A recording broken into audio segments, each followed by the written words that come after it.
So we're about to begin episode 5, Revolution. We're going to run it straight through today. Should be fun. Hello, DM Tab, TNB.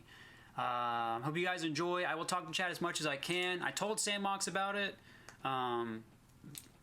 He might be in here, he might not. It's his life. He's got things to do. So busy. So, we're going to run it. You guys have any questions, feel free to ask. I'll respond as much as I can, but otherwise I'm going to be mostly watching the doc. I'm going to try and pause it a little bit more so I can talk. Home Critter, thank you for the 4. And yeah. Alright. Let's do it. No more hecking around, chat. We got things to do today. And bam. I'm actually really excited to see this. I think PC Chris is going to stick with Falcon most of the way through. I went to MLG Anaheim with actually my girlfriend at the time and her friend, 2 people who knew nothing about the game. But we were there, the front row of the bleachers, cheering, and it was one of the few times when Melee has really felt like a real sport. He wants to stay away from those platforms. Imagine Melee being a real sport. The bottom middle of the stage. Oh, excellent forward smash from Ken, and he gets the first kill. It was accessible to those who didn't know a lot about it. You didn't need to know all the technical terms, but it was a competition. It was a spectator sport. There we go. PC gets the next kill, but he's in trouble. He's going to have to do something magical here to keep Ken from getting the next kill. And that's when I really believed that Smash was going somewhere, that it was going to be big and important and mainstream, before it all crashed and burned. Okay, so before the crashing and burning, I think that Melee is pretty accessible in a lot of ways. Like, you're not watching, a bunch of chaos necessarily, like if you watch a lot of other popular team games. You just have to watch one person, it's easier to keep up with in that way.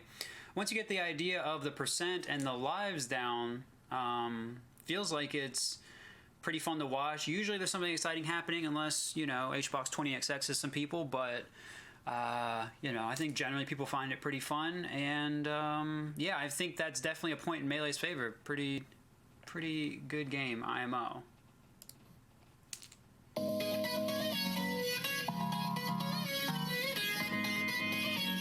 Thank you, Loaf of Soap. Welcome back, KV. I'm leaving it loud. I don't care anymore. Pump it!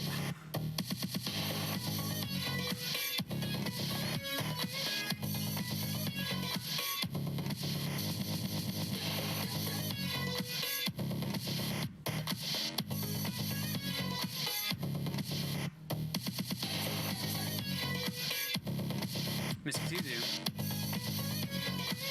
How big of an influence was PC on your bird? I really liked him in the beginning, but I'm not sure how much I ended up playing like him aside from the idea to keep it simple. Miss PC. We're watching the PC episode now. I met them at this tournament in New Jersey. It was in this guy's house. This guy named Kip. He was just beating everyone. I'm like, who the heck is this Asian kid beating everyone like this? He was using Jigglypuff, and he would just do the same thing. He would just do back air, back air, back air, and then he'll just beat everyone just like that. Who would do that? The funny thing is, I used to always, how can I say? I used to beat people, but, beat them kind of, making them feel bad. So then when I fought him, I would talk crap to him, stop doing that stuff. And then, I would beat him. After that, he said, watch out for PC Chris. PC Chris is better. I'm like, oh, he is? He's better than me? I was like, so I got to play this guy. And get styled on. I had a group of friends, so we used to skateboard. There was 2 Chris's and posed with an immediate problem. I was just Chris battle. Chris, but PC just stuck. When I made a gamer tag, I was just like, I don't want to be Dark Evil Prince 955. I'll just be PC Chris. Yeah, who would have a stupid tag, lol? At the same time after school. It was all I did for about basically 4 years, as a hobby. And then eventually I really broke my thumb terribly badly. I fell while downstairs, and I tried to break my fall, and the thumb got tucked down behind my hand. Let me just say right now that you ain't gonna see that in Melee. Ooh, let's go Melee. Nah, I'm just kidding. PC's obviously sick, and skateboarding's pretty tight. But we gotta take those. You can see how if I line up the knuckles, that one's clearly shorter. It kind of scared me because I never hurt myself, and I was in a cast. And it was in my right hand, what about hacks? So I couldn't write in school for a while. You didn't break anything. I got tired of falling, so I was like, let's just play Smash. Yep, no hand injuries I in remember Melee. the day that I wanted to get better. For the whole day, I was like, okay, I'm going to beat my friend. Because at the time, I just could not beat him 1v1. So eventually, I was like, well, maybe there's like videos of really good players. Maybe we're doing something wrong. It was when Ken was first coming around. I couldn't even understand like what he was doing because it was just like his character was moving so fast. But I just didn't know how it was possible. I didn't even try to aim for him because I was like, this guy's too good. I looked for like somebody more local, somebody I could play with, and Wes from DA was the first person that like I really saw who was really good like in New York. PC Chris came once he heard about the gauntlets. We started attending New York tournaments, New Jersey tournaments. I would beat him, Kip, all of his friends. Wes and all the DA guys definitely were beating us up for a while, but eventually we can climb the ranks a little more. You see yourself getting better, and like you start to understand the game more. Suddenly you're following up on these combos that a day ago they would just end, and like the game suddenly gets like 20 times better. After a while, we just started training with each other. Eventually me and Wes started teaming, so you know, just funny how that works. With training from Wes, PC Chris slowly. Okay, there are just less and less people in the pictures as time's going on. Don't know what's going on. Thanks, Monks, an attempt. But yeah, freaking me out. Samox's editing, very spooky. Became one of the best Thanks, Falcos Nick. in New York. He was even selected to represent his coast during the FC3 crew battle, and took 2 stocks from Isaiah before being knocked out. As 2005 came to a close, PC shocked many EMP by placing PC. third. EMP PC. Let that not go unnoticed. Now, if you don't know who EMP is, well, they're an organization that is a what face. And so that is interesting that PC was on there, but you had to do what you had to do. In the MLG National Championships in New York, right behind Ken and Chudat. It was a sign that new blood was in the mix, and change was around the corner. 2006 opened up in New York too, so my goal was to place top 3 again. The MLG opener 2006 was such a big deal because everyone knew how big MLG was now. I knew it was going to be bigger, so I didn't want to be like, oh, I'm going to win. And Melee was starting to get huge. That might have been like the biggest year of Melee's growth was 06. You know, I was winning the matches I felt I should win, and then like eventually came like the opponents that like I wasn't sure, like Chudat. I actually told him a trick to use to get out of the chain grab as Fox, just because Chu was, you know, West Coast at that point, and I really didn't want to see Chu and Ken just split all the winnings Chillin's as key. usual. I ended up Splitting. beating Chu to have to fight Ken in the finals. I don't think I would just like to say Chillin did throw in there was something about splitting there, and that's a wonk ass and a half MLG. I fought Ken up until this point in tournament at least. First matchup starts. Okay, here we go. Yoshi's PC Chris. Ken has chosen Yoshi's Story as his first stage. Okay, and let's take a look at who's playing here. We got PC Chris. PC Chris from New York, Port Chester, New York. That's where his name comes from. Versus Ken, who's the undisputed king of Smash. He has traveled around the world and proven no one. I watched this set a lot when I was coming up. A challenge. He's Or at least when lost I a few started. times in the past, but nothing serious. Yet PC Chris taking this set from him is huge. And if PC Chris were to win this tournament, it would mean so much for the Smash community. It would question what everybody thinks. PC Chris is a rising young star. 6 months ago, he was only semi-respected. A year ago, barely known. 2 years ago, not known at all. And here he is in the final championship, starting to take out Ken. The way Wife So said that is so good. Commentary did not Well, exist PC did blow before up MLG fast. in any facet that I would deem noteworthy. But when MLG started doing commentary, it was very few people that wanted to do it. Again, unlike now, unfortunately, they just pass the mic around to anyone who's wandering by. I think that's very regrettable, Lasers! Wow! Wow! if you ask me. But We've come a long way. We've come a long way. By the way, the lasers was a lot of what the Brawl Day commentary was like, but we liked it, and we were okay with it. And now we have to do like a hybrid form of it because everyone expects it, so thanks, Brawl. at MLG, it was M3D and JV3X3. No, and me Swan, that and was I'm the Dendy, Gamer. Pretendy. Pretty much those are the only people that did it. Looks like PC's got Ken in trouble here. Ken regains control of the bottom of the stage, and he's looking to continue to throw and combo PC to get that last kill. Wow, and then, that's it. Oh. Tipper, Ken takes the PC first tried to match. shield drop, didn't work out. It's a lot about control with this game. It's about who's maintaining the momentum of the matchup. When it's going your way, you can just keep it going and keep it going and get your kills. When you Did you guys see that? Look maintain at the this. momentum of the matchup, when it's going your It's like, way, yeah, well, you know, not over yet. Going and keep it going and get your kill. I love when Ken. you lose it, you're in trouble. I just remember once I getting to grand finals, just wanting to play like really, really aggressive. So that was my strategy going in, just like being relentless with my laser approaching and like my nair approaching, and just always keeping him on the defensive. Because from what I've seen, he was always like dictating the match with Marth, like making sure the other person was, you know. If I attack always first, trying you to, can't attack catch their first. ground and recover and just What like is this, get away Norwalk? from him. Ken really invented most of the techniques that you see Marth players use during tournament play. Ooh, PC doing an excellent job on the edge here to keep Ken off. Ledge guard opportunity. Oh, we got past. Ken making Ledge an guard opportunity for uncharacteristic PC. mistake. Oh, and that's going to do it. He can't get back from that. All right. One mistake on that forward smash cost Ken that round. My philosophy is like, you know, if you put pressure on anybody, they're gonna crack eventually. Like as long as it's like perfect pressure, you know, they'll mess up before you do, even though like what you're doing is harder maybe. PC was just All right, that man just said if you just are perfect all the time, they'll mess up. I mean, yeah, but like, you know, that's kind of hard. Just don't mess up, lol. pulling out all kinds of new tricks that we hadn't seen before.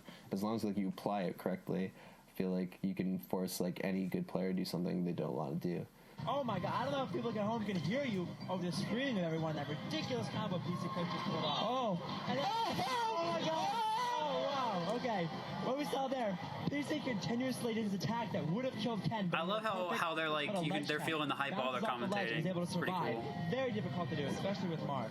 It was really, really hype. I mean, since there were so many people, like a lot of people were watching, and you know, everyone got really into it. Wes was obviously talking a lot of smack. Not Wes. Ken off the ledge. He needs to get back on.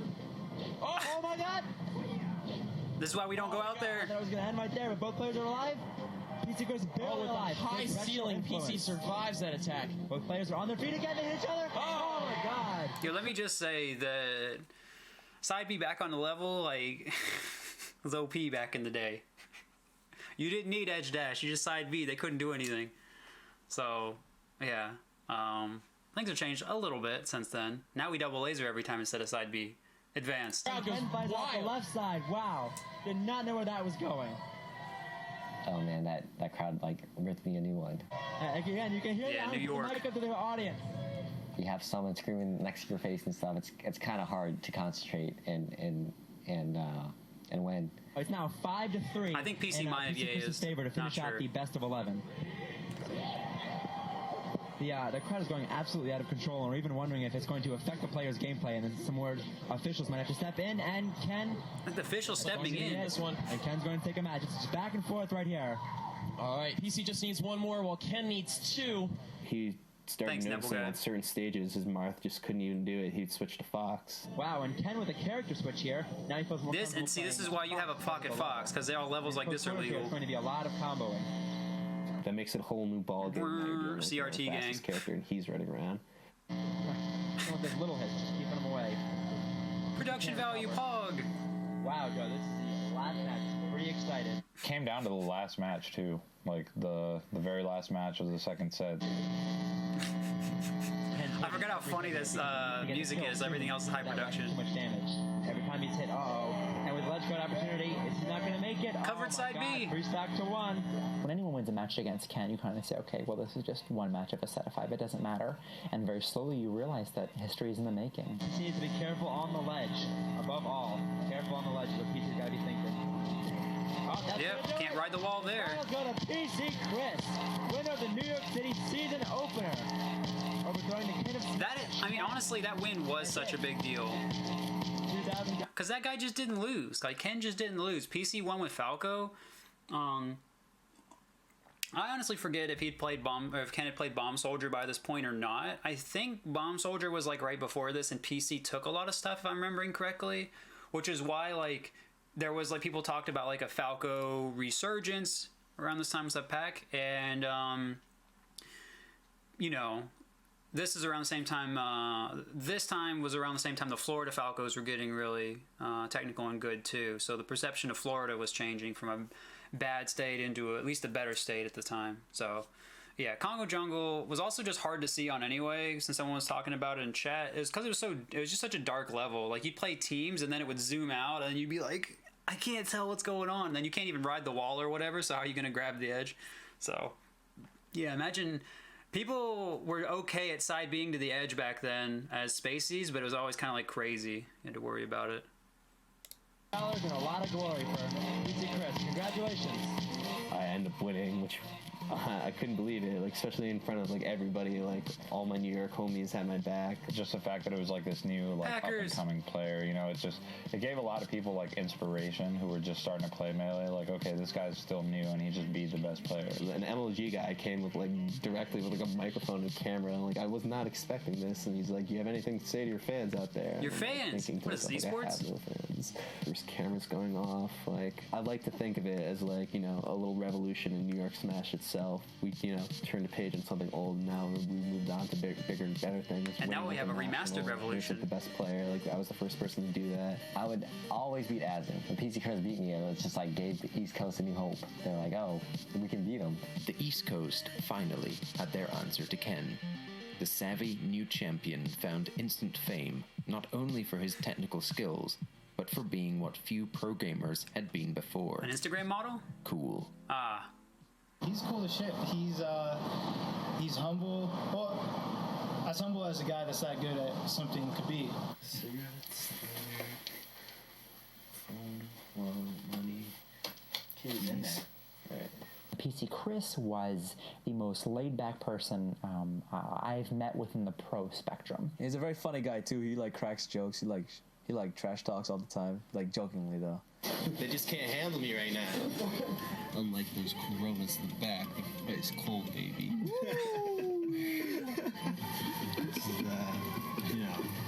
I still can't believe Sandbox just went to a party with PC. Well, some of the stories I might say might get PC Chris in trouble, so.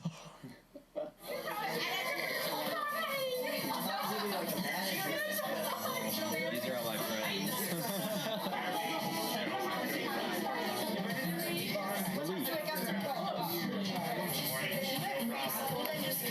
Close. I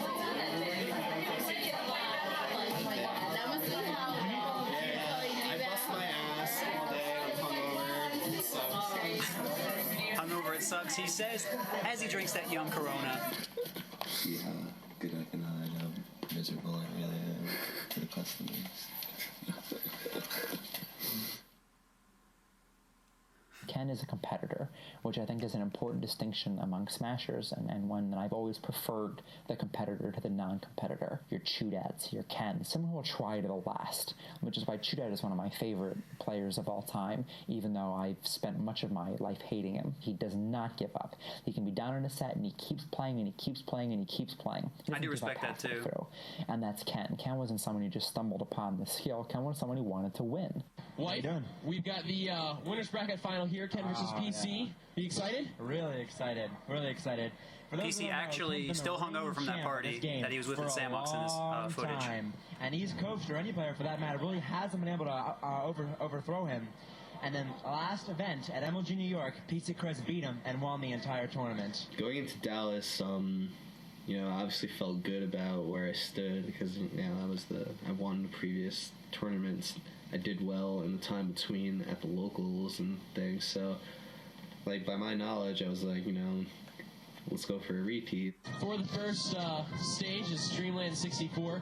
Ken struck Corneria, so PC can either get that on random or pick it himself. And PC Chris struck Fountain of Dreams. BG King up till. Obviously a little bit worried about his short BG King stole it from Ken, obviously. I knew Ken was practicing. I just didn't know, like, what he was going to do. I'm just going to still go with the, you know, this aggressive strategy because his strengths are when he's dictating the match, and when he's, like, avoiding me, like, I could just play my game, and even, like, if I'm not playing my best, I think I could still beat him. Hi, Dex. Now, PC, the Falcons, going to try to get inside on the mark. Nice double laser there from PC. And Ken continues to point out the counter, which is that move where he puts his sword up. You just saw it again. 1, 2, 3. The Falcon's attack and shoots it back. Look at how many stocks he has. Thanks, Jimbo. It's generally considered mostly a useless move, but for Ken to use it repeatedly on one of the best players in the country. And yeah, that was crazy. Oh, wait. Let me talk about this counter, actually. So, part of the reason this counter worked, right? Like, people don't counter today, right? because like no one's spamming it like Ken did. So obviously something changed, right? So let's talk about why it worked first. So the reason the counter worked first was because PC was often, and this was pretty common for Falcos of the day, that he would laser and then he would go in immediately, usually like an immediate nair, sometimes dare. And the reason he did the dare or the immediate aerial was because if they tried to jump or whatever, they'd get hit, and they generally weren't getting punished out of shield at the time. People were either shield grabbing late, or sometimes the Falco was crossing up so they couldn't get it, and the people were just rolling anyway. The frames were kind of known, but not known that well, and so it was a really good strategy. Like in the very beginning, Falcos would just laser in place a bunch of times and then run in. And now what you're seeing is when they're going faster, they're lasering and then attacking, and sometimes they dash back in between.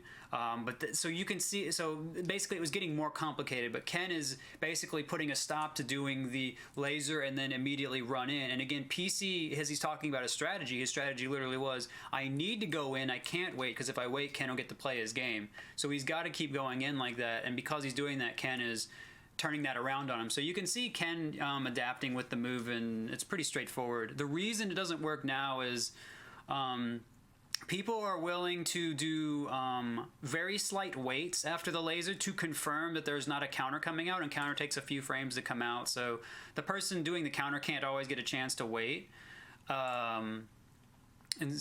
So the Falco that gets, and the Marth is not usually going to run in after Falco does a laser. So Falco has a chance to laser and then wait a second or move back and then come in, or whatever, right?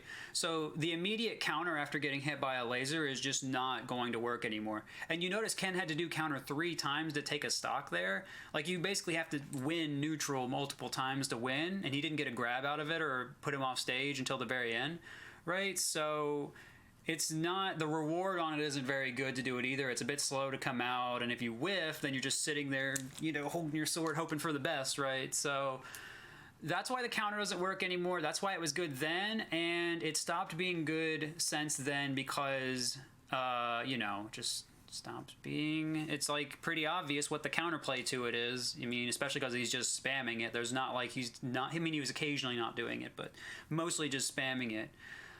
There's an additional bit of interesting lore behind this. I know that Mewtwo King says that he told Ken on AIM about doing counter. Thank you, Leffens Visa.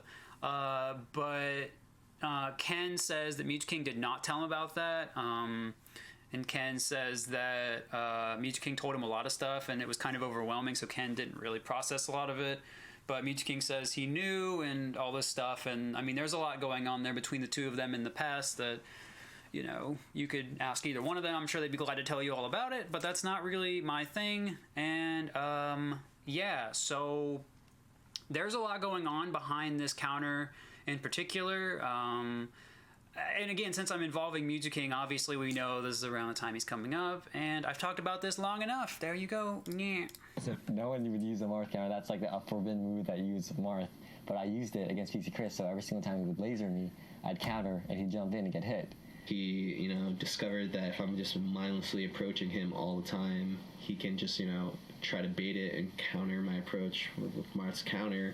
Ken has been known to reinvent the way to use new tactics and new techniques. But like Life was talking about, to adjust like that, like to go counterattacking instead of aggressive, which is Ken's natural style, is Obviously, pretty cool. I knew what he was doing. Like, I could see what's happening. It's happening to me, but telling yourself to avoid it and, telling your hands not to, it's one thing. So you can't counter unless you know you're going to get it off, but wow, but Ken obviously showing us that he knows when he can get Counter it off. today, I think, is kind of like a mix-up, basically. I know. It was brilliant to see. Even though I prefer PC Chris as a person and a teammate, I enjoy seeing Ken, the viciousness come out, and he did, and reigned him as superior. I will say that Life, even though we saw Ken as a rival, was pretty cool to him there. I like that Isaiah shook Ken's hand like, good job, man. Good game. He outplayed me, he beat me. No, but they had coaches, but it's still funny. Exposed me. It was, definitely a downfall after winning New York. Suddenly, wow, was it just a fluke? Can I really hang with the top players, or am I just going to be that guy who's placing below them?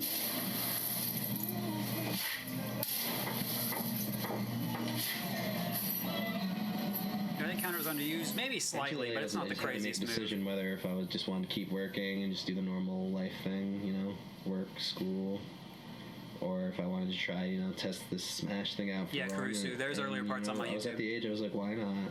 I was flying around everywhere, you know, winning money. So, I mean, I'd like to talk about that. He said, you know, I wasn't sure if I wanted to continue Smash, but, you know, why not? It's big right now, right? So the money was there, the infrastructure was there, right? Like, more people would be into Melee now if you know, be grinding more and pushing the meta more if, you know, there was more money there, which I think is always, like, the case for esports. I think it benefits the game and the people playing more than it hurts, even if we do have to change our culture some, which I understand is a difficult conversation, but that is generally how I feel about it, and I think PC talking here does highlight that. New places, new food, building new relationships with people. She didn't even look like a smasher, you know. She looked good, I'm not gonna lie, but you see guys like flocking, I'm like, relax. You know, let her breathe, you know. I was like, hey, I play Smash. And of course, the general reaction came, a girl that plays Smash? Always hard to break the ice. Yeah, so I mean, this is a pretty common, like, thing. I mean, you can see it the other way around too, where, like, it's a girl community and there's not many guys and a guy enters it. It's like the same type of thing. Like, it's just whenever there's an imbalance like that, they just get a lot of attention. But I don't think that's a reason to hate on them. I think we should be nice to girls. Doi, gotta say it though. Gaming. It's so awkward. What can you possibly say to this stranger that's gonna make him feel like this guy's definitely not trying to hit on me right now? Nothing. You know what might even attract guys even more is that she's good at the game. She was good too. I somehow got introduced to her. I don't really remember how. Like friends of a friend, like, oh, PC's milk tea. I was just like amazed at his Falco and watching him, and I asked him for a photo. We were at that age where we had enough similarities to date, and like we're both attending these tournaments. Like, why not? We've definitely fought over Smash. He gets always mad at me because I always would hit him during teams, but I thought we were a pretty legitimate team. We teamed at so many tournaments while we were dating, and we got so close to winning, but we come up short. The day we break up, we go to a tournament and we win. It's like, that's how you know. We're still friends to this day. Buddies. You know, that's not uncomfortable. Stuff like that, so less time for practicing, whereas I was just playing Melee. Yeah, I mean, I think some people get the wrong. I mean, I watched Milk Tea's interview with Samox, and basically she didn't leave because of harassment or whatever. Basically, she just had to focus on, like, design school or something. So I don't know what people assume about it, but yeah, I mean, I think it's just a testament that, you know, women can't keep up with the game and everything. I think people have silly opinions about that sometimes, and I just kind of wanted to throw that out there. Everyone was like, oh, Ken just figured out this stuff, and like now he's gonna beat PC Chris every time. So like everybody knew about it, so I needed to figure out, you know, something to do about that. Trying to adjust mid-match, that seemed to be my weakness. Like if there were certain players that just knew my style more. Like I had trouble against Azen too, and I feel like he's one of those players that just knows how I play. I knew I couldn't be completely like defensive and just like try to avoid the counter, because like I said, he'll be playing his matchup then. Like he'll be, you know, forcing me to make bad decisions. So it's like the term I like to use is called like hot cold. Sometimes run up and don't do anything, see what he does. Right. But at So the yeah, same that's the time, adaptation. sometimes I would just approach him. So like I was just trying to mix things. And also up, Grab will just beat the he counter, couldn't too. always just be throwing out counter, and if he did, he'd get punished for it. And at least start to think about doing it. That's what I was trying to do going into Anaheim. MLG Anaheim came out the third tournament, and they had a really, really great showdown. See this? I think PC Chris is going to stick with Falcon most of the way through. You'll probably see lots of traditional like spacing and stage selections though. I was there as a spectator, front row of the bleachers, and there's cameras and there's lights and a stage, and absolutely the energy was there. Local tournaments, you're used to playing at like a comic book store, like sandwiched in between some guy that's 300 pounds and some other guy, and you're like the wrong sweaty, venue. and just doing anything you can just to stay on the TV and play matches. And 2 years later, I'm suddenly on a stage. The bottom middle of the stage. Ooh, excellent forward smash from Ken, and he gets the first kill. Thanks, Ajax. Good read by PC Chris though. PC Chris is playing beautifully right now. He's managed to totally erase that stock deficit. Well, I said he needed something magical, and he delivered. Wow. Wow. Excellent play from PC Chris. He's really taking it to trend now. Oh! Wow.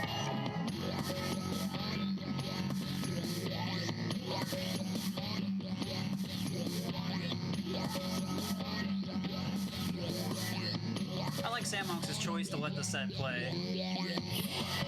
Shows really how back and forth it was. Because you want to really feel it.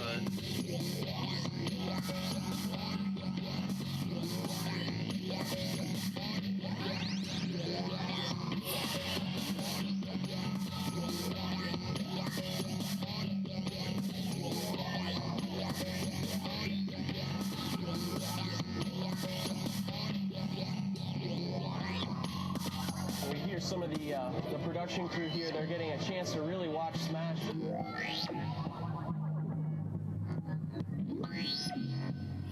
They're realizing just how fast Smash players do things on their controllers.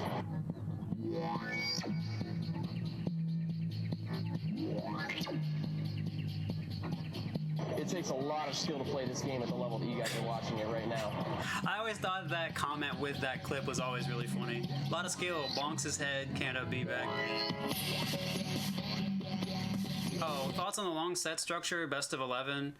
Best of 11, I think, kind of balances out how much nonsense random select would get you into from the beginning, and it also would balance out how stupid some of the counter picks are. But yeah, I don't really have anything to say about it beyond that. I mean, right, like ideally we'd run longer sets to figure out who's better, but at a certain point, like when do we just start testing endurance and stop testing adaptation, you know what I mean? And I think that's always going to be an issue when we talk about set lengths, because at some point people are just going to get tired. It's going to be harder to adapt, especially if you're pushing yourself pretty hard and you have like matches maybe after that. If we did only best of 11 finals, maybe it'd be different, but that's still, it feels a bit excessive. I don't know though. I think an analysis on how gameplay changes over time, if we tested like that, would be pretty interesting though. I'm not necessarily against it, but I will say, having played best of 7 in Europe, it feels like that. If you go to game 7, it feels a lot rougher than going to game 5. But I was also sick at the time. Thanks, King K. Rool. Off dittos.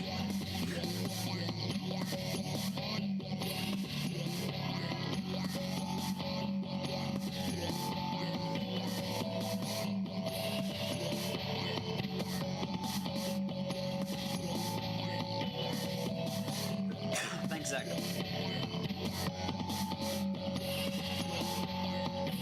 I like the color switch.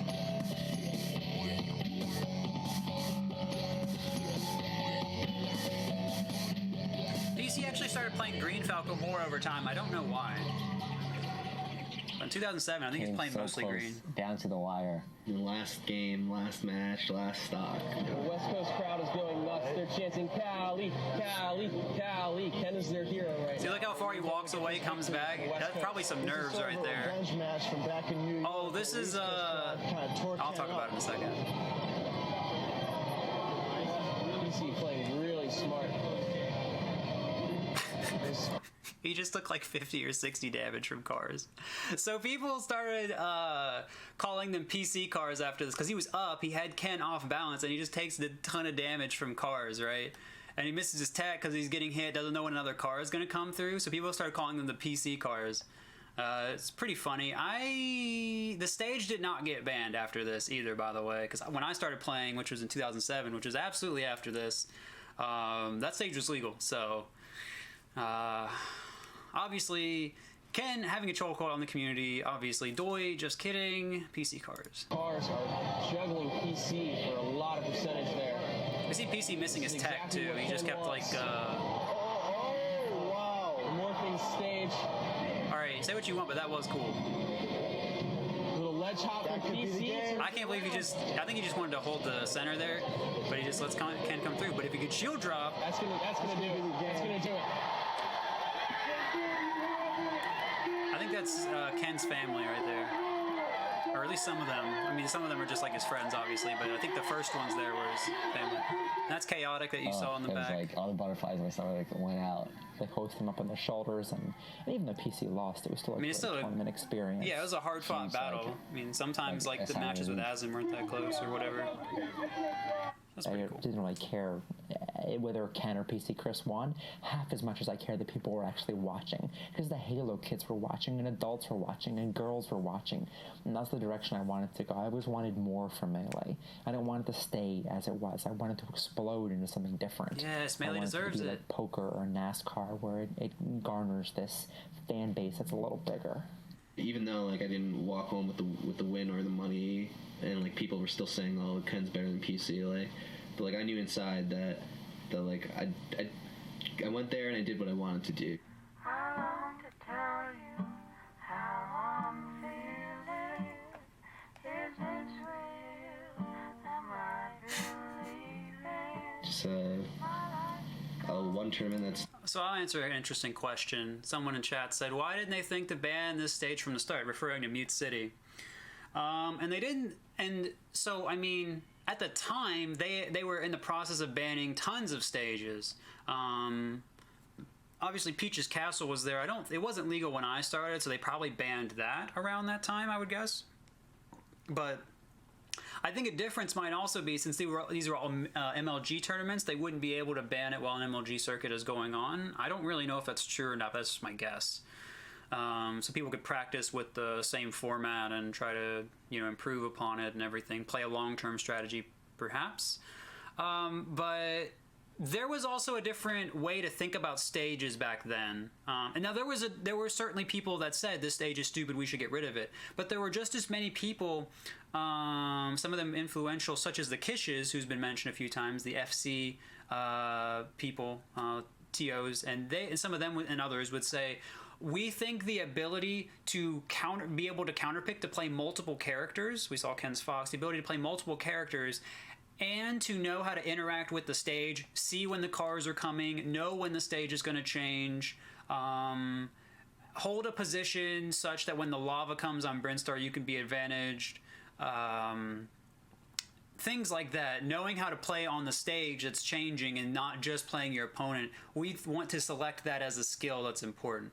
If there's nothing degenerate and over centralizing, then we should keep it. Now, of course, the other people, the other side was saying these are dumb. We don't want to deal with that. We just want to fight the opponent. But there was a lot of back and forth. It wasn't a clear-cut opinion like it is now. And the shift, it was always slowly changing, but I think it really accelerated. I don't really know why, but it really accelerated after Brawl. We started moving much more towards just trying to play the player. I think part of that was probably due to Scar becoming a more prominent community member. But yeah. The less known that I went to was a one in Hawaii.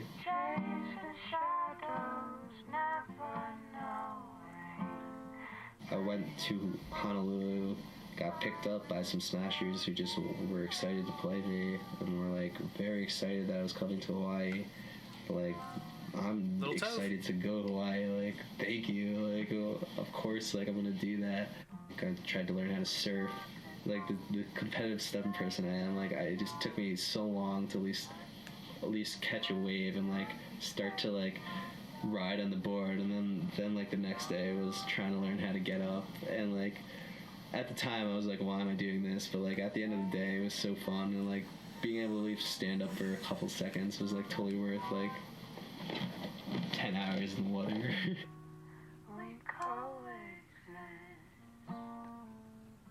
I win the tournament, so I'm like paying for my trip, and it was just honestly the best time of my life probably, and like I really enjoyed myself. Everyone in Hawaii. Hey, I think that's super cool. Cause Melee, I feel like there's a certain threshold. You get so many more experiences. You meet so many new people. You get to go to new places. You get to experience things you wouldn't have otherwise. Like he's talking about surfing in a new place and everything. And I think that's just awesome that people, care so much about that sort of thing. And the interesting place that Melee's in is you have enough time to go and do that, and you have time to compete and practice too. So obviously there would be less of that if you're always on a grind. If it were if it were esports and we only went to circuit events and you went there and you came back or whatever. But still, you know, I think it's pretty cool. I mean, shout outs to all of them. They made me feel like a king. They didn't need to, but they did. I had a great time. They were all kind. Hopefully I can go back someday. Just like being on the beach, you know, got the beers, got some food, got some music, got some friends. It really doesn't get much better than that.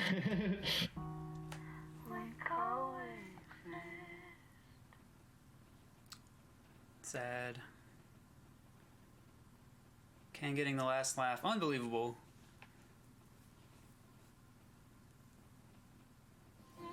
He understood the game like decently well, but you would never have guessed he was going to be one of the best players in the world at that point.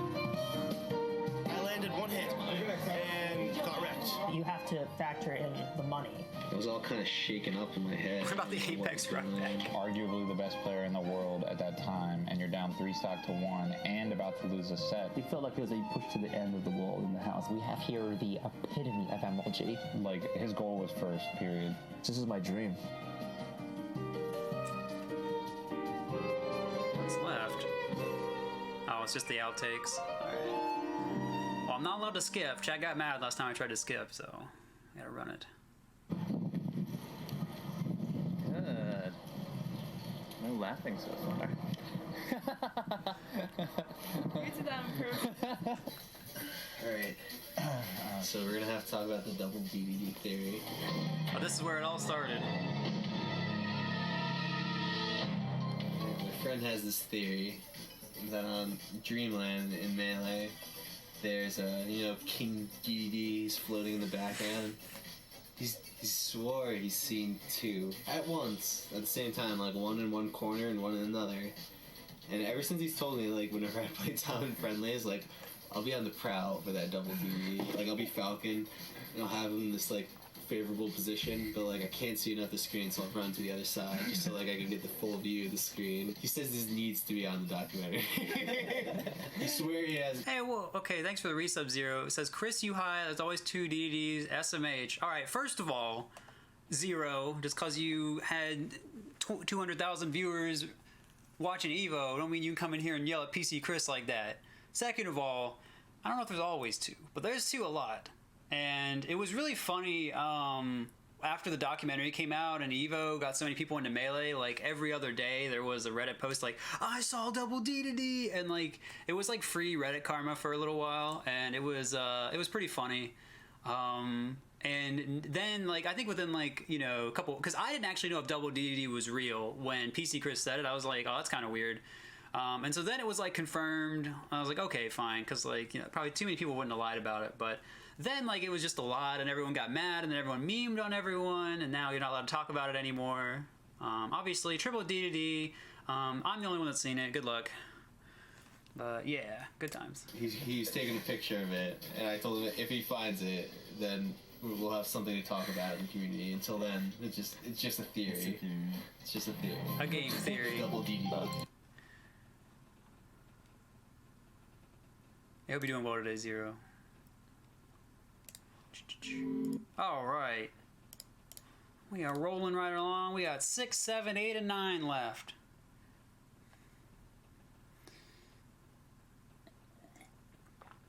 Excuse me, there's 1 second left. Oh, I had to cut out. I had to trim the fat. All right, so we're just gonna move it right along. Big Chill, I'm glad you're here, homie. Hope you're doing well, Zero.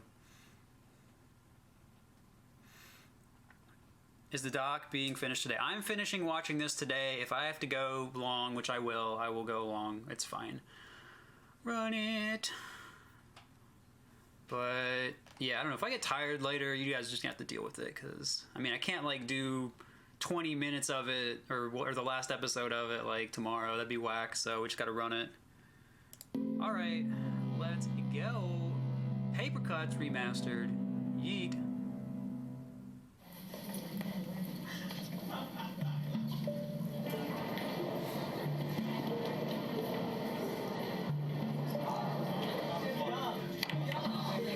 Actually started playing when I was around 16 or 17 in high school.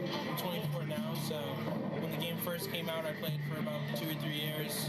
When I first played him, I was probably around 16 or 17 years old, and it was one of my first tournaments, and he actually wasn't that great back in the day. He's kind of brash, he talked a lot of smack, but then when he blew up, and I saw him at UMass, I had no idea it was him. I thought it was just some random really good kid. What's your handle on Smashboards? And he was like, oh, Korean DJ. I was like, holy crap.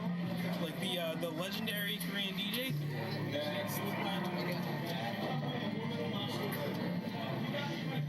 I thought I was decent in Melee because I'd been playing since I was like 11.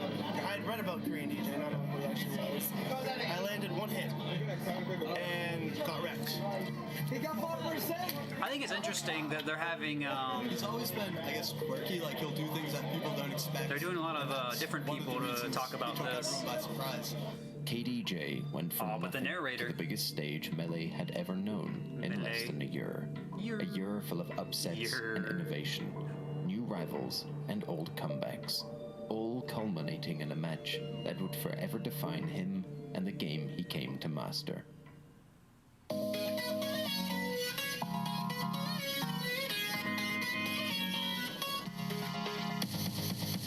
You know we gotta watch it again.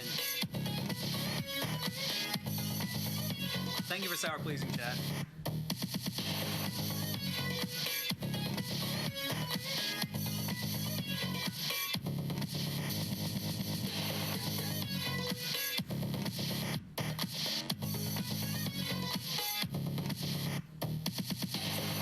Alright guys, don't ask Zero when he's going live. He's trying to chill.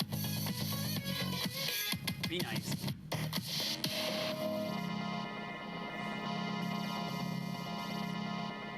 Hey, this is a pretty good documentary. I should watch this. Got a good opening. You gotta be thinking. Oh, that's gonna do it! The finals go to PC Chris, winner of the New York City season opener. Let's go, PC. PC. Chris was the first of the young kids. They were all young. No, M2K didn't finish and yet. they were different than Ken and Azen and Isaiah, or even myself and husband. They were a different breed. PC Chris paved the way for Korean DJ and Mewtwo King. All three of them basically came to prominence at the same time. PC had kind of, started developing on a little bit earlier. M2K had gone to some local tournaments around here. Baby even, M2K. and he wasn't like at that level yet. He didn't have any level of mind games really. He was just relying totally on his knowledge of tech skill. Korean DJ, we just didn't hear about at all. Zero very mad at M2K's outfit. Unbelievable. Dressing like Shaggy. The first orchestra meeting I had was absolutely horrifying because I couldn't read sheet music. I just play by ear. For Most some Korean DJ thing I've ever reason, heard. I became the concert master of the orchestra. And I just went from this guy who just has absolutely no idea how to read sheet music to becoming the concert master in 4 years. I was like, I don't know how that happened.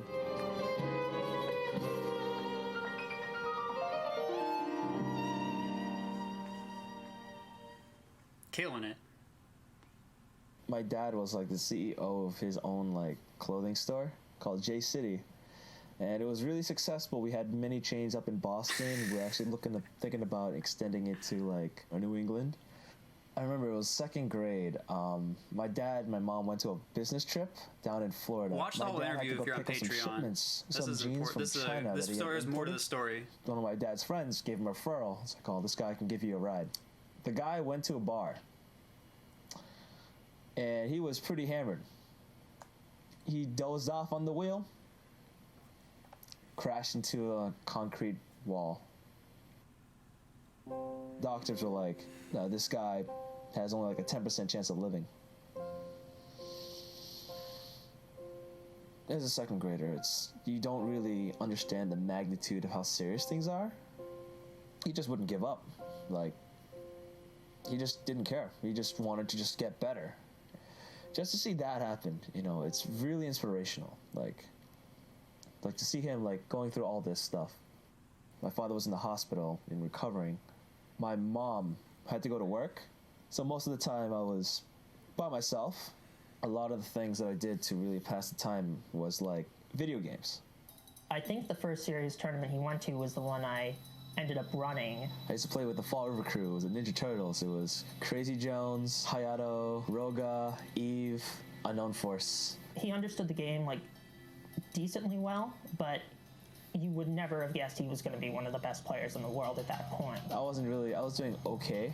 Yeah, I was agree. KDJ, you know, local tournaments. handled the pain and had a good outlet for it. But I wasn't satisfied. I wrote down a list of all the people around me. List. Who's better than Get me? it to 'em. It was like a ladder process. I do it step by step by step by step by step. Made his own PR, dude. I went to a tournament on the East Coast randomly, but I didn't have a partner. I asked around on the boards, and one guy offered. His name was Green DJ. And this was when he wasn't so good, and I was fucking excellent. You know, I was like, let me just kind of keep looking around. Like, but I really didn't want to team with him. Like, I didn't know who he was. He wasn't doing very well. Like, he was just kind of low level. You knew every good person in the country. Now, let's say I was as good as I was, which I know I'm not. You don't know who can beat you. You can go to a tournament and lose to someone whose name you don't know because there's just so much skill, and also the spectrum is wider and there's more notches along the way. Instead, when I show up, he money matched. He asked me for a money match. We were playing money matches. He wants to money match me. I was notorious for money matching literally everybody. I don't care how good you are. I don't care if you're Ken. I don't care if you're PC Chris. I don't care if you're Isaiah. I'll money match you $5. Truth be told, I spanked him. Like, I messed him up. I creamed him, and he said, again. Bring your money, boss. Creamed him again. I was like, I think you need to let some of the people... He asked me to money match. I was like... Yeah, I mean, I've never... So, first of all, I mean, there's a couple different things here. First of all, money match culture was really big back then. And I don't mean, like, people doing what KDJ did. No, that was still weird. That's why they're all talking about it like this. But... people money matched like a lot. Like, if they lost a tournament, they'd immediately go for the money match afterward, or if they wanted to make sure they practice with someone, money match, they'd say, hey, I want to money match you next time. There was a lot of, it was a big culture, and that was something else that did kind of change with Brawl too. I don't really know why. I think some of it's probably my fault, because I said, I'll play you, I don't really care, let's just play friendlies, and I'll try because I did. But yeah, I don't really know why it changed. I just know that if it was a cultural thing, I probably had some role to play in that. But yeah, I don't know. The money match culture was just very different back then. Very different. Like, there wasn't a tournament without a money match, even if it was like almost like a 10, 15, whatever person tournament. Like, there were money matches. Just how it was.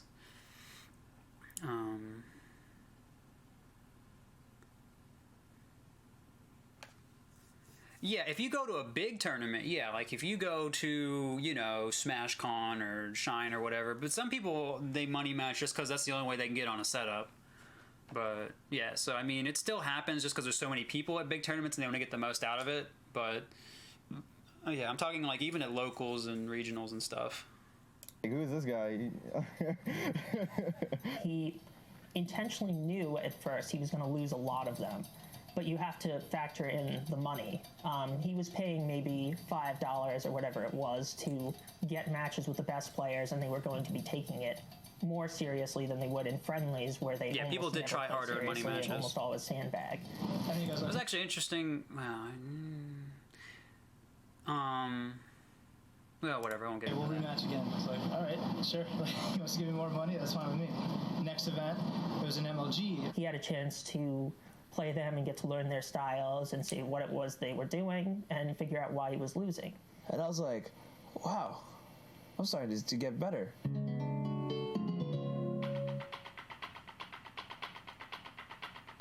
He just started improving exponentially every time he would play. And it was down to the wire. It was down to the last hit. And I was just thinking, this kid is hitting fucking good. Yeah, this song worked really well here. I wouldn't be surprised if he beat me in tournament at that point. KDJ also came up really quick. KDJ and PC had super fast rises.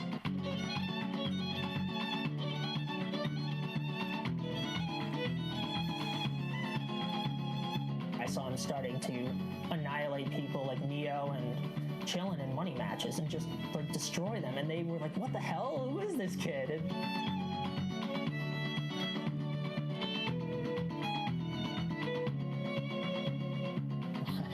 I can't even keep up with them. not all the all-time great players became great fast. Mewtwo King's story is a notable exception, for example. I have a lot of respect for him because he was willing to get his ass beat. Ever since then, I wasn't even close.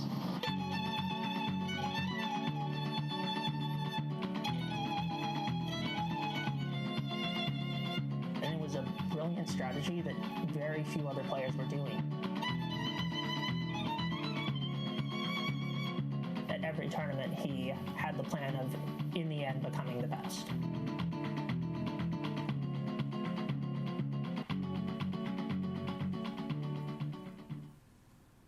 I felt like me and Menke wasn't the exception. Armada was slower too. I mean, like, I feel like I have a lot of rivals, but me and they started the KJ same had a rivalry because like New York versus Boston, we got that going on.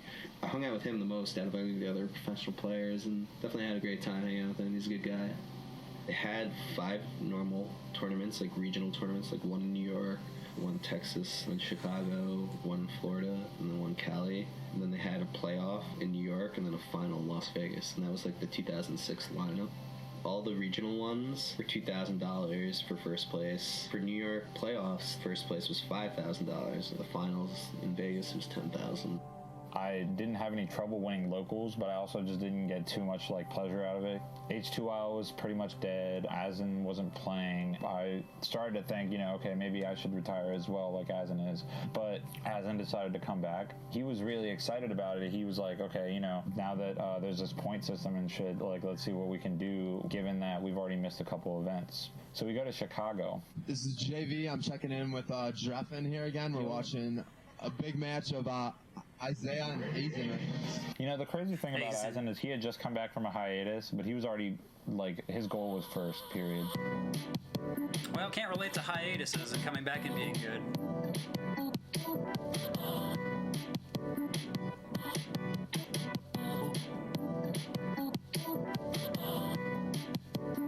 When Azen would take retirements, it seemed to like clear his mind when it came to Smash, and he would come back even better somehow, even though he hadn't been playing at all.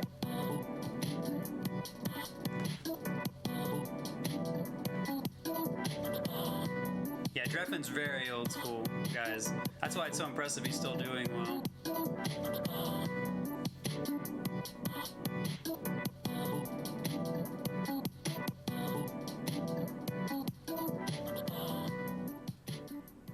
Alright, we're live here. We got a big match here. We got Mewtwo King versus Azen. We're down to the top 4 in singles. It's really look like Azen's got some momentum going in that last match, and let's see how long he carries it over here. Some nice combos by Mewtwo King. He pulled off, let me think if I can recap that real quick. 2 up airs, a back air, a neutral air, and then a up smash. Efficiency. Beautiful stock by Mewtwo King. When he first came out, I despised him. He represented everything terrible about the Smash community. Like I was saying earlier about how cool it was when we found out about DA and that they're not just these basement-dwelling nerds. M2K was that basement-dwelling nerd.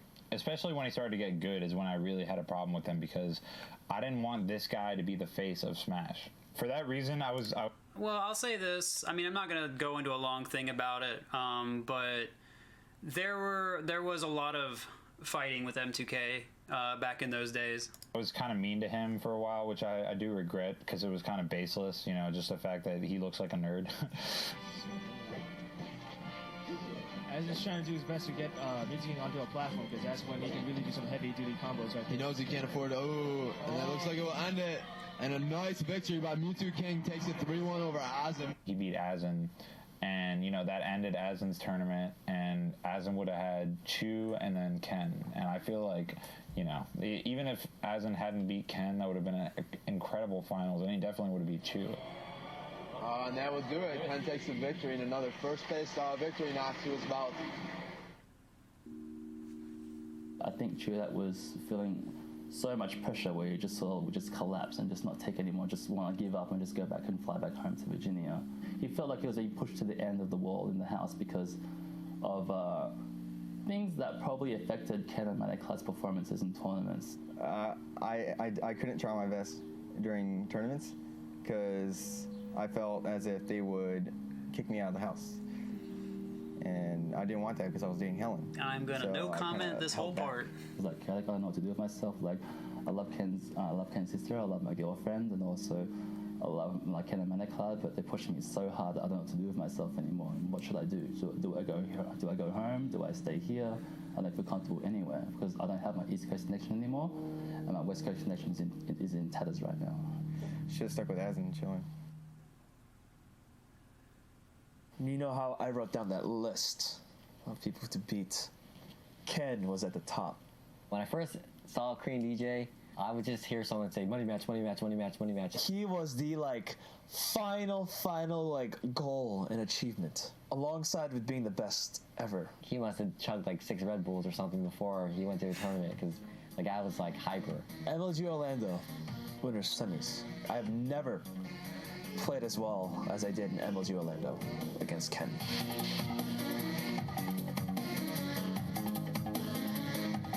I was starting to do things with Sheik that I never thought was possible. DVD popped open, said it was full in the middle of my match against Ken, so I wasn't able to keep it. There are certain things that I was doing with Sheik that I never did again, and I wanted to see what was I doing. So that was actually a problem back in the day, is you didn't get good matches recorded a lot. I mean, we see that sometimes at tournaments now, but generally if you're playing, obviously top 8 it's getting recorded, but even top 32s aren't getting recorded half the time. Obviously I think one of the more famous examples is Mango's Pound 3 run. You didn't see most of it except the finals. So, I mean, this is just another... I mean, there are some iconic lost footages, and one of them would certainly be KDJ's MLG Orlando performance. Slippy, yeah, well... He was just very, very aggressive and very hyper. It comes to a point where you have to be really defensive against that or be more hyper and aggressive.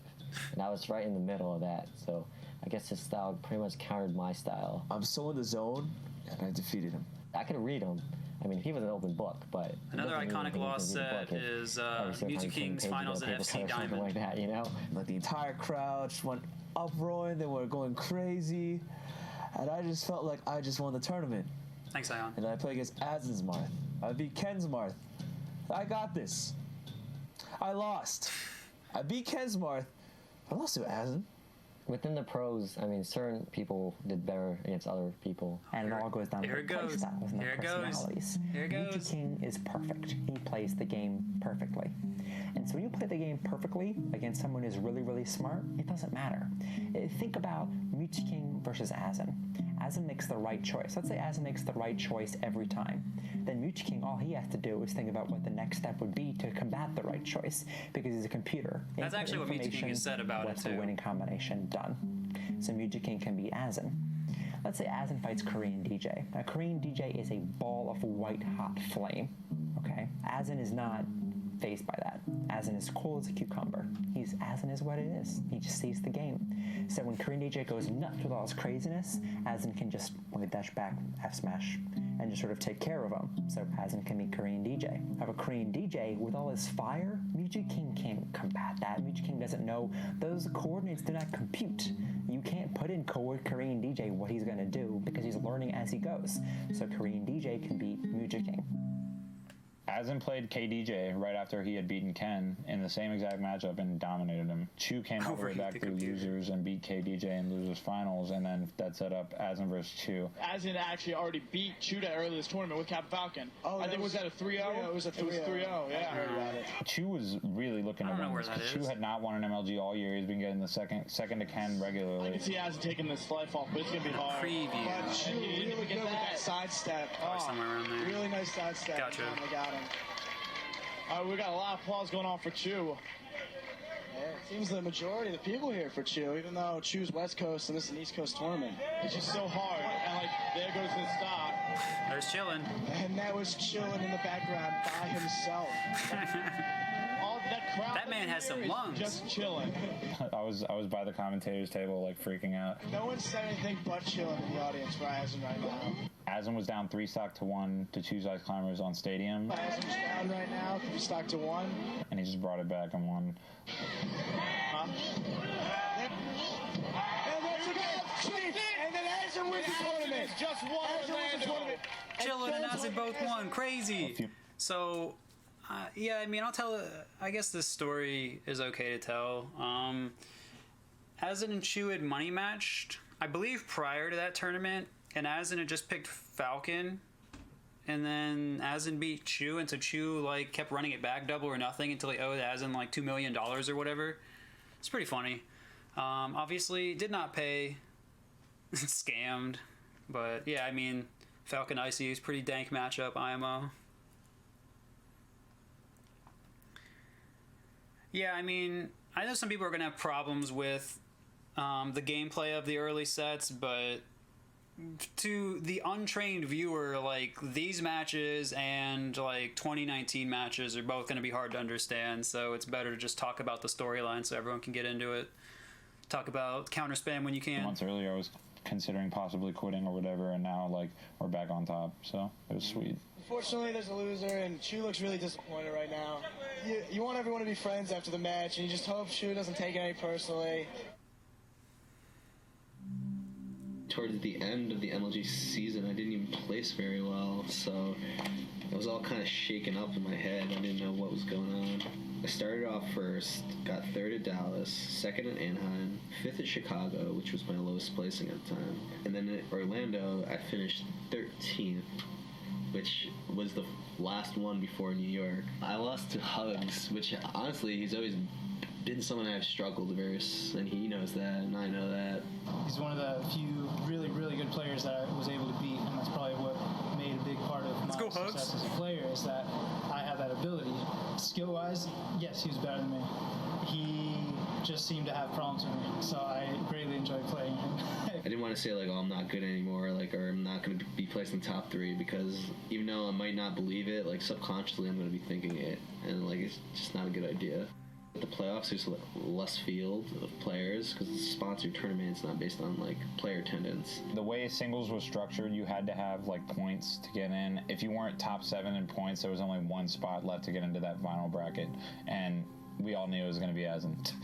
Congratulations to Azen, our level 1 champion. Right now we got a big matchup coming. We got Ken versus Azen on station 1. Ken versus Azen on station 1. The first round was just full of these ridiculous matchups, but obviously the most ridiculous was Ken versus Azen, because Ken was 1 seed, Azen was 8 seed, since he was the one that had won the spot. This is OmniGamer reporting from MLG New York 2006 playoffs. Yeah, and this is Wife here commentating with OmniGamer.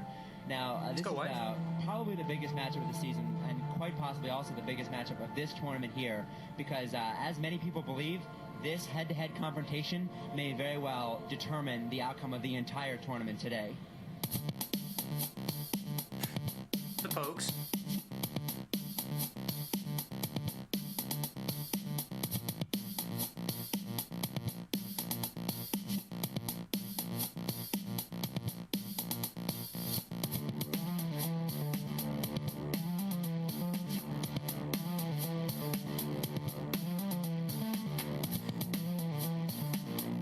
So I will say, by the way, I watched these sets like back to back, and there is actually a lot of adaptation from both of these players between like the few months they played last. Even though obviously you're not going to be able to see that from these clips. There's a lot of pretty cool stuff that was being innovated at the time. Azen was they've always meant one thing. This is East Coast versus West Coast Incarnate. He was the new Azen. He was our hope for. Thanks, Josh. And now Azen's back. Yeah, this will be on YouTube.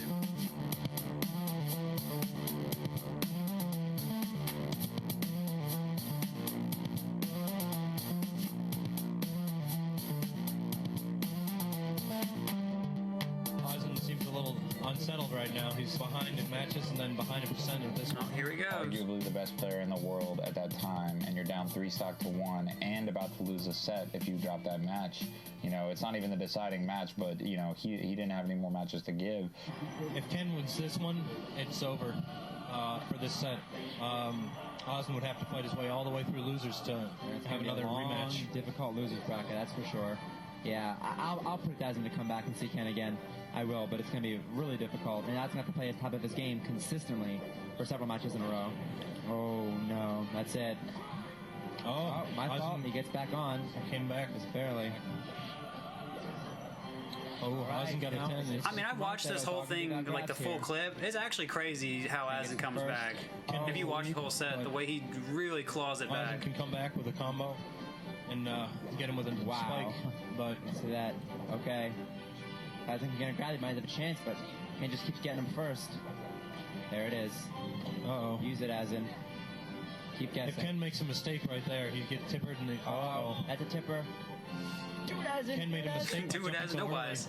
Oh, my God. Oh! And Azen pulls it off. Oh, yeah. Azen at like 130 on his last stock just brought it back. It was the greatest comeback, in my opinion, of all time. People will point to There weren't tournament seeders, like dedicated ones at the time. That only happened with Melee Stats. Ditto, that was out of control. And then ended up like 2-stocking him last round, so he won pretty solidly. So yeah, that 3-stock comeback's a mind crush. The only time Azen's ever bested Ken in a tournament ever, and the fashion that he did it in, like that's one hell of a way to break a mental block. Let me tell you that.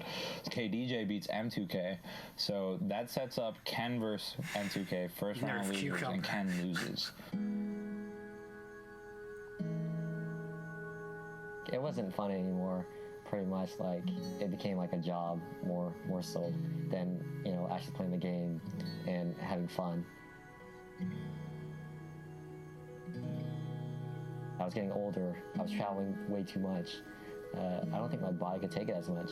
Like, at first, my prime days, like when I first started, I could go on Smash for hours and hours and hours, literally, without even sleep, 3 days straight playing Smash. After 2-3 years of doing it, it just takes a toll on you. And there's people out to get you, gunning for you, just like that's what they want to do, just beat you. So I'm seeing different comments here. What's up, Beaster? Yeah, I think it's important to remember that. I said this in the Ken episode, but I'll say it again here because I think some people missed it. When you are on top and you're winning a lot, your motivation has to change a lot. And for Ken, you know, he was kind of just seeing the negative more. More people were out to get him. More people were cheering against him. More people were strategizing against him and just wanting him to lose. And, you know, he wasn't really getting a thrill out of winning. And so he was kind of just like, this sucks. And I mean, it's the same type of thing that Armada has gone through. Yeah, as someone just pointed out. Other players have dealt with this. I have dealt with it to my own extent, and it's tough. It's a very difficult situation to deal with, and to be able to fight through it is very admirable, I think. And I think a lot of people, I mean, it changed the fact that he lost legitimately, and Azen deserved his win and all that stuff. But, you know, matches happen in context, and I think that's important to keep in mind. These are people. But yeah. All those emotions, all that stress, just like compiled, and then having like Zero's in here too, for sure. Zero next to me, I couldn't handle it anymore. I mean, props to him for like coming back and stuff for 3-stock, but I mean, at that time and moment, I was just like, I think I needed a break.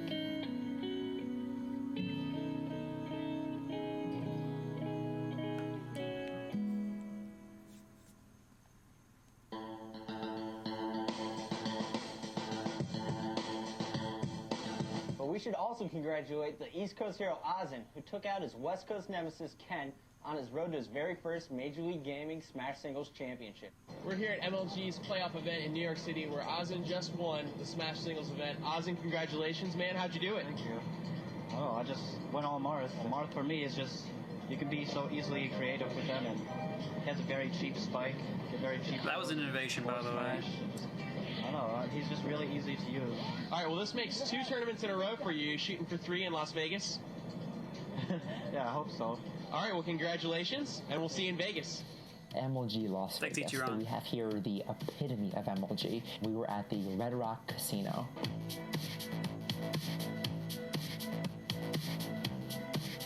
This hotel. Oh yeah, so that's interesting. People are in the chat. I love some people are pointing out that he's talking about Marth cheap and everything. People actually hated Marth back in the day. Like, there weren't a lot of, like, I mean, some people said Marth was cool too, but Marth was the tournament that won, or the character that won all the tournaments. Marth was the character that everyone hated, right? Ken was winning everything.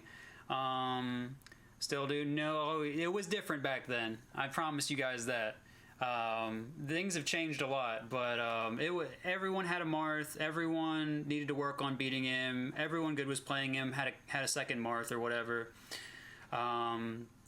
And it was actually very interesting because he kind of just ran the game. Like, it was unbelievable how strong that character was. And it was actually very interesting when Brawl came out. A lot of Marths stopped playing. A lot of the top ones, Ken, Azen, PC. Well, he had a Marth. PC's Marth, KDJ's Marth, Neo. Like, all the Marths just quit. Mewtwo King was the only one that still played, and he was focusing more on Brawl, and he also had some weak matchups he hadn't worked on. Yeah, because again, Brawl was more popular and everything as well. That led to a situation where people's opinion of Marth went down a lot, and what they said was, oh, back when the meta wasn't as developed, Marth was strong, but people figured the character out, so he's not as strong now. So that was the common story for pretty much all of the Brawl days, actually. And I was actually very frustrated by this because I thought that Marth was still good and could still do it. So that was part of my motivation for learning the character more deeply, because I thought he was still, best or at least second best in the game, and I wanted to prove it to people. So I think that Marth has had a more interesting story than I think people playing since the doc realize, and I wanted to kind of go over that. Was gorgeous. Chandeliers, but tasteful chandeliers. Fantastic food. The shower had a mirror, so you could watch yourself shower, or presumably watch yourself have sex with the hooker. Vegas, baby. We flew there on MLG's dime. We took a taxi on MLG's dime to get there, stayed in the hotel that MLG paid for.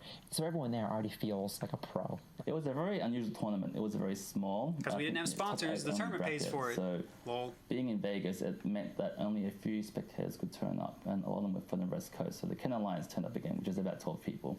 And a few of the East Coasters turned up with their support crew and stuff like that. So I think husband and wife were there, JV was there obviously. It was a very intimate sort of finals. I was thinking at the time, like, I think this is probably going to be my last tournament. My fire is about to burn out. I got to try. I definitely know I could compete and beat these guys. I tried to just narrow it down to matchups that I liked and that I didn't like. And the only two people I wanted to avoid was Hugs and Azen. My whole life was to win the MLG Lost Championships. I love how all the stories come together. That's so cool. You won everything. I love the way it comes together here. It's so cool. Puts the tags in. This part's lit.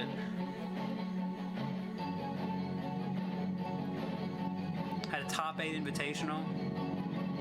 Yeah, who needs invitationals, right?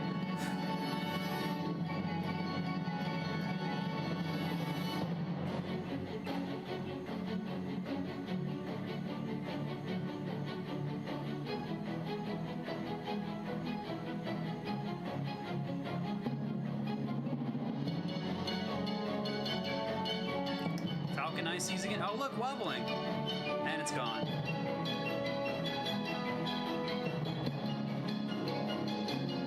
Oh, man. I might talk about that later. That was the set where KDJ started going out there with Sheik, which was a big deal. Because people didn't really go out there much at the time.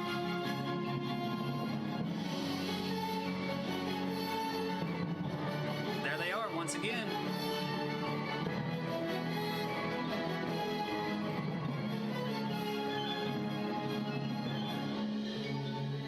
Ken just so aggressive right in Azen's face, not giving him any time to breathe. And that is it. Congratulations to Ken. And DJ knew right away, he's ready to go. Yeah. He was just like that he was last angry. night. He's hungry for blood.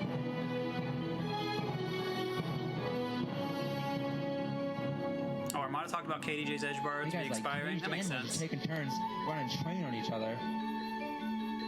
Edge guard continues. DJ's in control. Ken's in control. Well, if you watch this back, this was a wild set. You really didn't know who was going to win. Like, this last stock was crazy. Here comes the Cloud. Cloud can change it. Oh my God! Randall. Betrayal. The new age, though. Yeah, I was like, all right, this is my turn. This is my dream. No, this tournament was before my time. I didn't see it. KDJ going out there with the shine was innovative too, I believe. Jab shine, okay.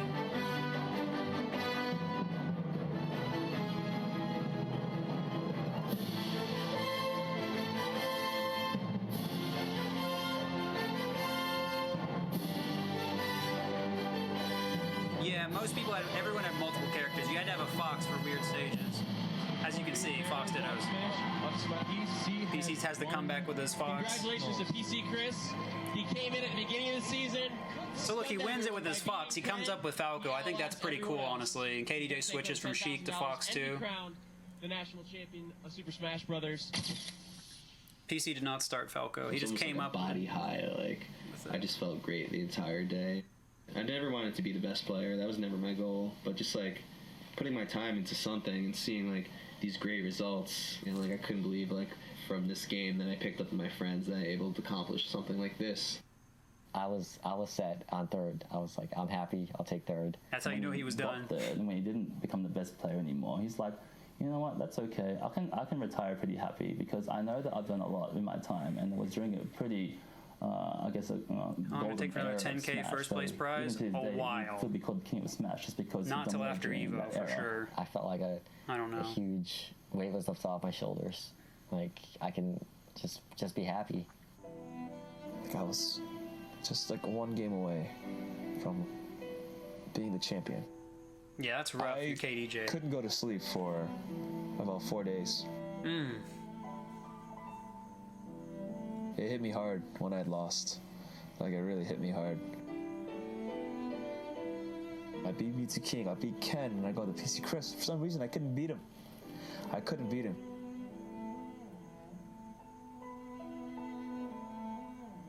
I was so close. And I have to wait another year?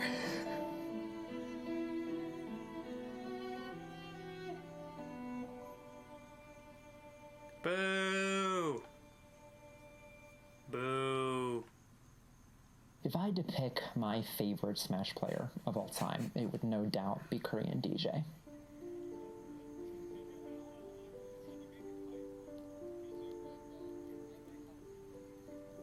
For me, he's the spirit of Smash. He has this fire in him that's fantastic to watch. What do we boo? MLG dropping Melee. Once in an interview, he said that he played the game Thanks, faculties. like a freestyle rap. It was different for him, and you could see it in game. I mean, in high-level tournament matches, you can see him trying new things and learning as he goes. I don't think anyone ever wanted to take a stock so badly in their life.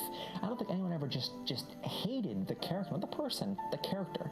He was like, I need to just take these stock and just destroy them.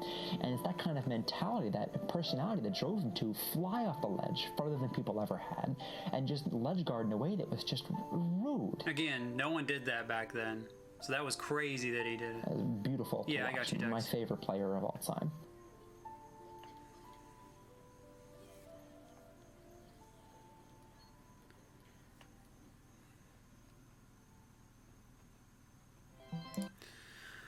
Alright, well, we know what's going to happen. Here, I'm just going to not deal with it because I don't know where the gamer words are, so whatever. I'm going to boot the next episode in a second. But someone was asking about the Fox-Falco matchup back then. I don't know what the opinion on who won was. I'm trying to think. Because I didn't... That was a little before my time still. I don't know what people said, honestly. If I'm just being real. I don't really know what people said the matchup was. I mean, what you did in the matchup was like, you just did a down air shine however you wanted to, and the Fox would you get the 40% from the down air shine, and then they would get out, and then you would go back to fighting some more. Sometimes you down air tech chased. That was about it.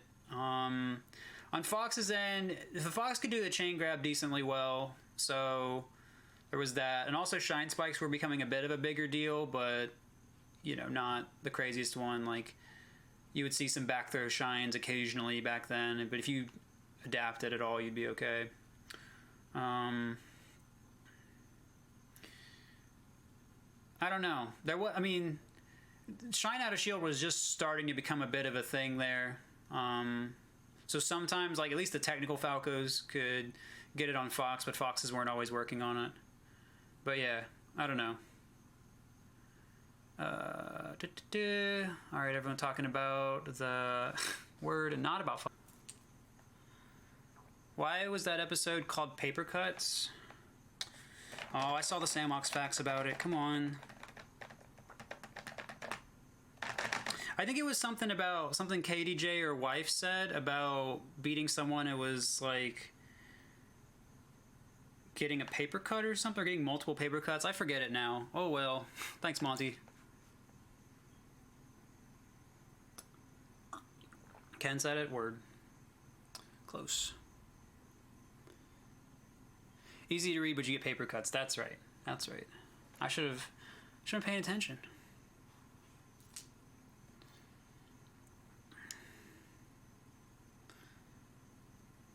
Gotcha, Draxon, thanks. Alright, so let's get into episode 7. Enough horsing around.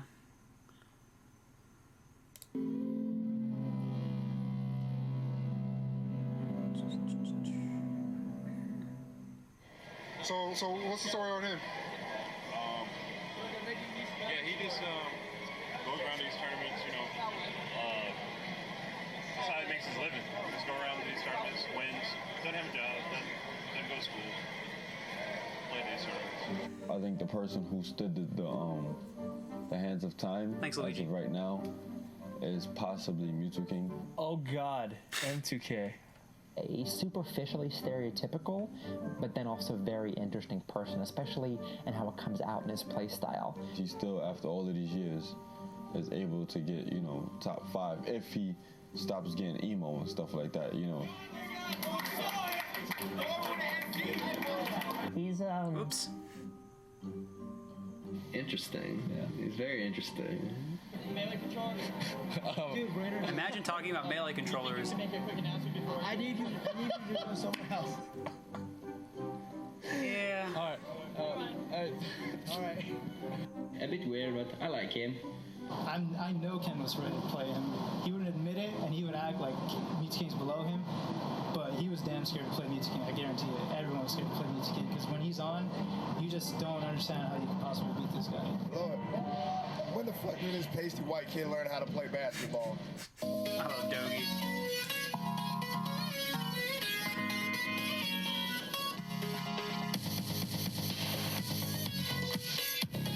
And we're back.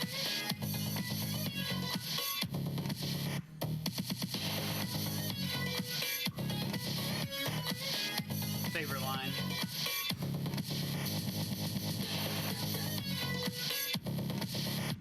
Yeah, Armadas couldn't even really speak English at all at his first tournament, so his English has come a very long way. Thanks, Vexa. New doc, when Sandbox gets the sources. I guess that'll be weird to hear about once it's out. Oh well.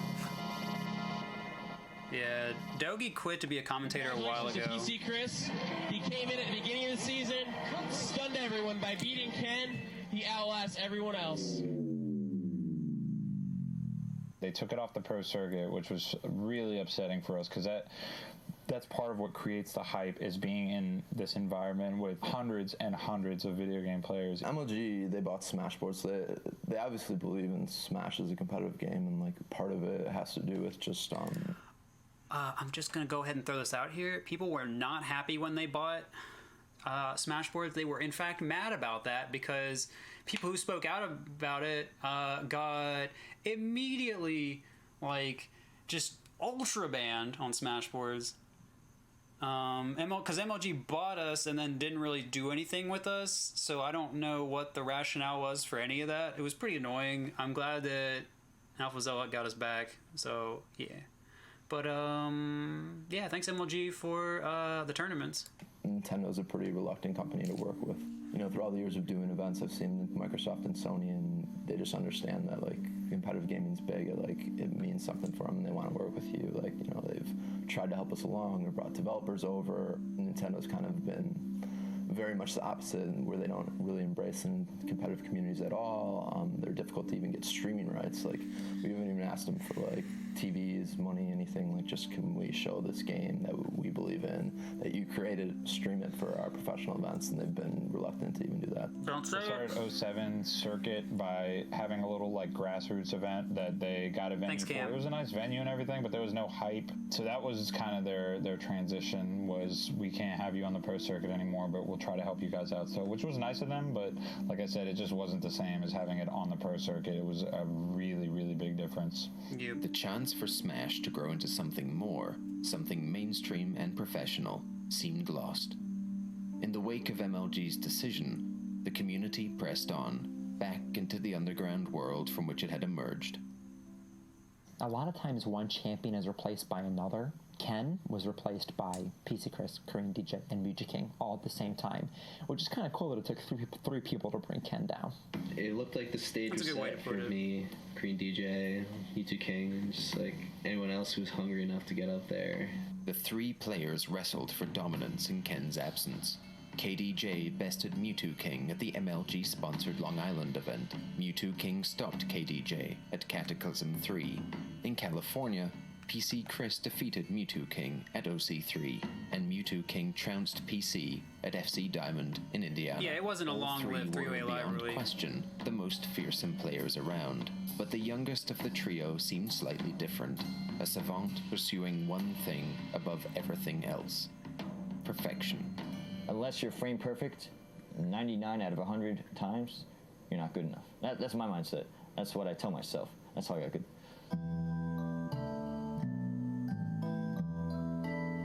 He's so into frames. He's so into the tiny little details. Just thinking about theories and logic and the steps. I'll do like up air and fast full like the next frame so that I can hit them just barely, but they can't hit me. And if somehow the up air misses, I get a double jump in air and stuff like that. I did that at MLG. I just trained like up 3 hours a day for like. So, I mean, there's a few different things I want to say about this. Back then, people didn't do regular type of practice. They didn't. There were people that broke down the game, but they often weren't the same people who were good. So, Mewtwo King putting that together is honestly pretty impressive, and he fundamentally changed how people thought about the game and worked on the game, which is really a paradigm shift and pretty awesome. Additionally, there weren't good testing tools back then. And so what he would do, I think he talks about it, but what he does is he wants to see how many frames something is, and so he'll pause as he starts it, then he'll keep unpausing and pausing it. You can do it frame perfectly and figure out how many frames a move is, and you have to, and he'll like triple check to make sure he got his frames right. But yeah, so it was very difficult, very time consuming, and it was difficult, and a lot of it, I mean, he says later some of it was unrewarding, like he didn't get anything out of it, like in the game, in terms of the gameplay. He just wanted to know everything, and it was really cool that he cared so much to learn all of that stuff. And I think Wife talks a little later about how M2K not only knew all this stuff in the game, but he knew a lot of people's habits too, so people would ask him what to do, and against someone he'd say they're bad on small stages, or they always roll in the corner, or whatever, right?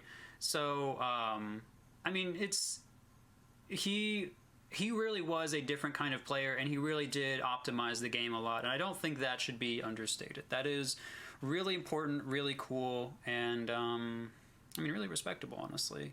Not that what the other players did wasn't respectable, but because, for example, KDJ had people going out there more, which M2K picked up on after that. But the point is that I think M2K fundamentally changed how everyone really interacted with the game and thought about it.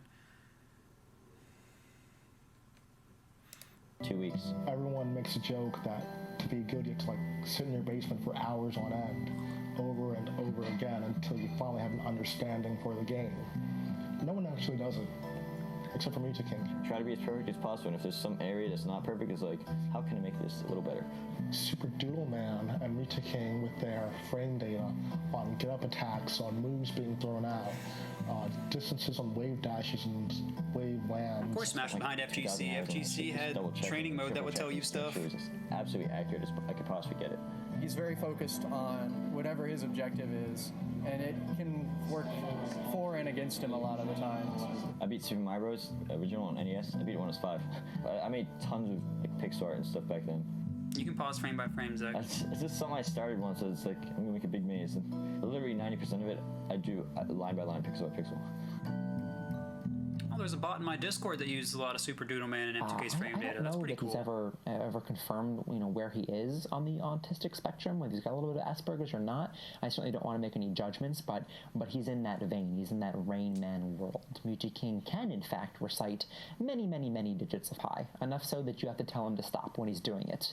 Muji King lacks the ability to judge social clues. You get him in ridiculous situations sometimes. One time I lost my jacket at a tournament, and I went out to the lobby and I found him sleeping in my jacket, and he didn't realize that it was weird. One time we were in a car together, and we made a joke about, like, just get out of the car. And he opened the door and tried to leave while we were driving. I mean, I think he would have done it if we hadn't pulled him back in. I mean, he's a complete nutcase. One time we went to a Massachusetts Well, that part could have ended better. I forgot about that. I'm almost positive he just didn't understand the concept of paying for something in a store. So he walked into, like, a gas station and just took, like, a Mountain Dew and left. And I was like, yeah, I'll just pay for that. He might do things that offend people or things like that without knowing it, but he never means harm. There was definitely things he would do that would rub people the wrong way, especially at that point. People really, I think, dismissed him, if not outright disliked him, because he I don't think he knew how to really express himself properly. But he wasn't good enough, and you got respect by being good. There was, like, kind of two different camps, people that didn't really understand Mewtwo King, and then people that were like accepting and encouraging for him, and I think that kind of helped. He honestly, back then, all he cared about was Melee. It was all Smash. So like any relationship I had with him was only involved playing video games, unfortunately. When he first started playing, young D1 robotic style. He only played by himself versus computers, so he wasn't really exposed to like just normal like play styles. You would see other players that would be like this. There'd be players that you could tell had played against computers a lot, where they were fast and they didn't adapt a lot, but their tech was tight and they were good. So I think that's again, that's a product of the practice we had at the time. So I think it's pretty cool. A thinking opponent like who adapts and like tries to like read you. He's not used to that, so he struggled at first in the community, like playing wise. He was a scrub. He wasn't a natural by any means, but he had a work ethic at the time. Oh man, I love that clip. Ken looking away. Skills unmatched. It was man, heck that guy. I think Melee FC 3 or 6. We actually found Mewtwo King 3 in the morning. He was still holding on to his controller, sleeping with it. This is one of the craziest YouTube videos I saw back in the day. Pressing the R and L buttons like sleep. Like you could touch him and he would be playing. And we couldn't believe. We thought we like poked him. He didn't wake up. It's not like he was faking it. He was dead asleep. Oh, by the way, for people who don't realize, Dreffin was like a high-level player back in the MLG days. Like he didn't often get on like the big stage. I mean, sometimes he got on the big stage, but I mean, he was a very respected player and someone that was very prominent from the Midwest. Like, I think Dark Rain often got more of a spotlight, I think, but Dreffin was maybe like right behind maybe the second one. I don't fully remember now, but Dreffin was a big deal for sure. But he was just still going at it. They all said I sucked, and then I was like, well, I'll prove you wrong then. It just made me want to prove them wrong. At 05, Ken and Umbreon Mal, they both 4-stocked me. Umbreon Mal? The next year, I beat Ken to 3 out of 5 set of Fox. The next year, I 3-stocked him in 3 different occasions in Martivis.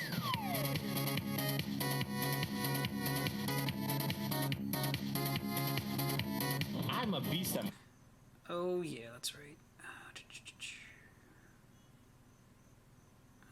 We'll go right about here, I guess. Method, this is what you do in every scenario.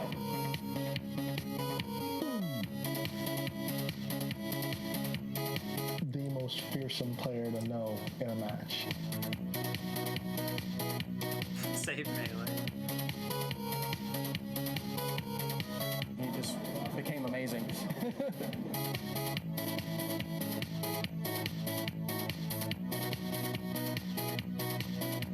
Unless I'm absolutely perfect, I'm not satisfied.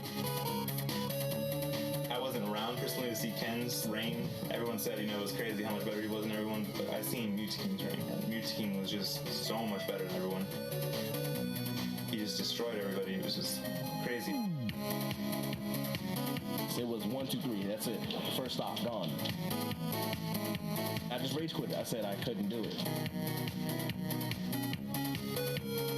I love this remix. People are cleaning up after him. People remind him to bring his coat. They buy him food. They worship him. They used to people wouldn't give him the time of the day. But now that he's a god of this game, people will do anything that he wants. The power that he holds by being so excellent, you have to respect it. I'm like proof that a nobody can become number one. And I mean, I think I talked about this some before because people were talking about it in chat, but I mean, Mewtwo King started playing in like 2002. The reason he's called Mewtwo King is because he played Mewtwo originally, thought Mewtwo was good.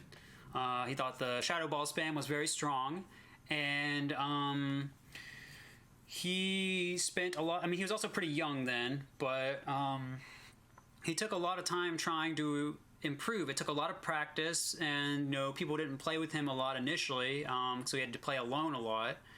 So it took him a long time to become good, but he kept putting in the work. He loved Melee. I mean, he said to me before, he would spend like his lunch break in school, like working on like certain Marth setups based on like frame data he'd lay out in front of him. Like he used every opportunity every moment as an opportunity to improve, which is very impressive. And I mean, he, shows it can be done. There's more than one path to the top, and it's very respectable, for sure, for his story. I mean, eventually he did obviously get good enough to where people did want to help him and everything, but to get to that point, he had to do it a lot on his own and with Smashboards and with whoever would collaborate with him. So it's pretty cool.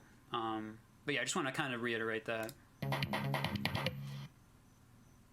In Melee, Mewtwo King was near perfect, but his obsession was for a game which it seemed would soon be made obsolete. There's one more title I guess I should mention that will turn that fight into an absolute brawl.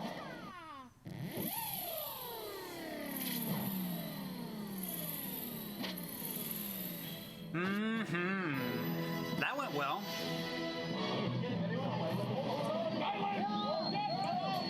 By the way, it was really not fun to join during the end of the Golden Age and ask for Falco advice, and they said, don't worry about it, Brawl's coming out. Just gonna throw that out there.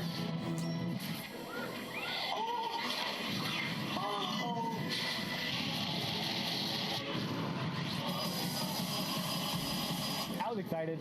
I mean, you play the game for so long, and you're like, you just want something new.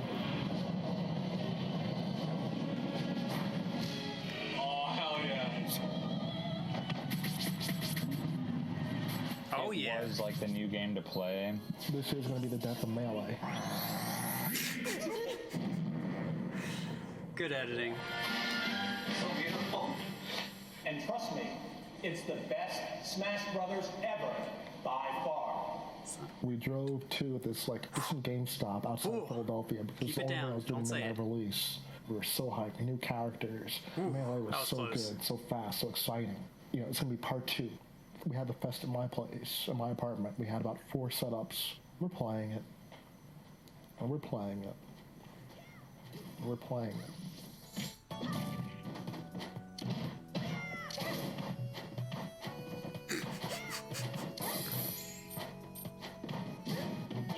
All right, so this is an exaggerated example, first of all. This is not what actual competitive Brawl looks like. Like, maybe it was like an early tournament somewhere. I don't remember, but that's not what Brawl actually looked like. I don't know. Maybe I'll just get my full take on it after this goes a little longer.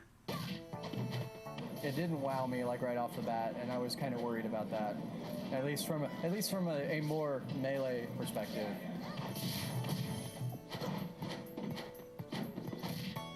It was so slow, not what we expected at all.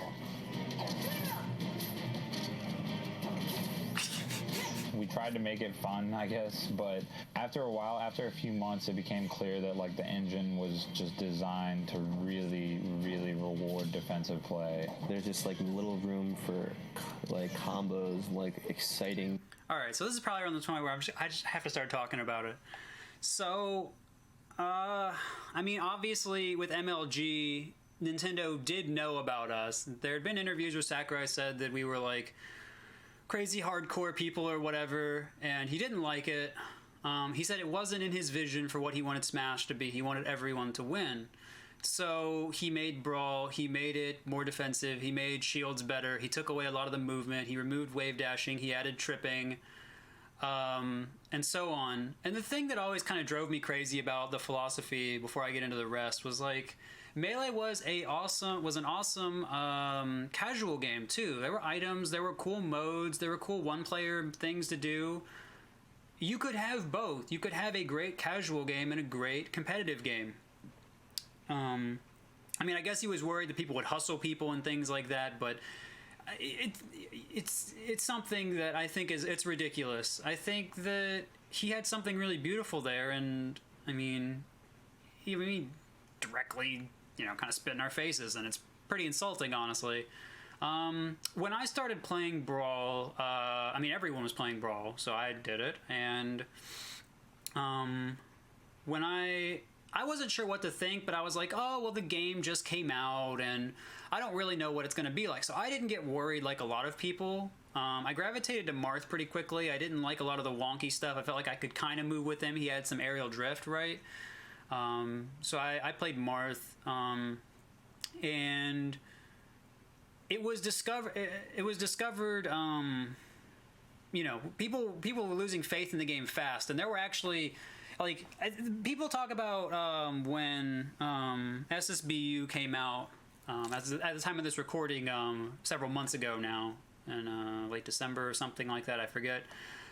January, I don't really remember. I think it was early December, actually, mid, whatever. Okay, that's all the parts. And the thing about when that game came out is there was some fighting, but there wasn't a ton because Melee people knew what they were getting, and so there wasn't a bunch of fighting about it. But when Brawl came out, there was a lot of fighting. Because people were like, this game is bad. People were like, we need to move on. We've done this for too long. The fight about opinions was very different back then. You didn't have streams where you could hear what top players were talking about back then. You didn't have YouTube players or players vlogged about what they thought back then. We had Smashboards fights as well, or you heard about what people thought at a tournament. So there was one fight that was going on, and when it was going on, Chillin came into the thread. This was a couple of months, like maybe 3-4 months or so after the game came out. And Chillin comes into the thread and he goes, yeah, honestly, guys, I'm tired of the same combos. I'm tired of moving the same way. Like, we should just play Brawl. I'm just so tired of Melee. Like, that's what he said, and he fundamentally changed how a lot of people felt about it. Like, the wind was kind of taken out of their sails because they were like, isn't anyone going to try and support us on, on the Melee thing? And it was tough. There weren't a lot of people that were going for it, and I think a lot of people on the East Coast kind of retiring like that opened the door for Florida and especially West Coast. Chillin did not kill Melee, that's not what I'm trying to say. Opened the door for Florida and especially the West Coast to really rise up. And, Homemade Waffles is a big part of keeping that going, which is why Homemade Waffles should be celebrated at every moment of what we have going on now, because without him and his YouTube channel, I don't know where we'd be. But yeah, I mean, I feel like there are other things I want to say about this.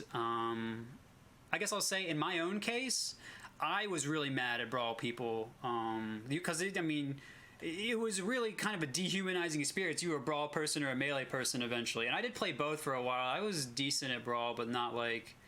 I was about the same skill in Melee and Brawl for a while, and then I traveled for my first Melee tournament, and I was just like, wow, this was an amazing experience. And that was the beginning of 2009, so that was nearly a year after the game came out. And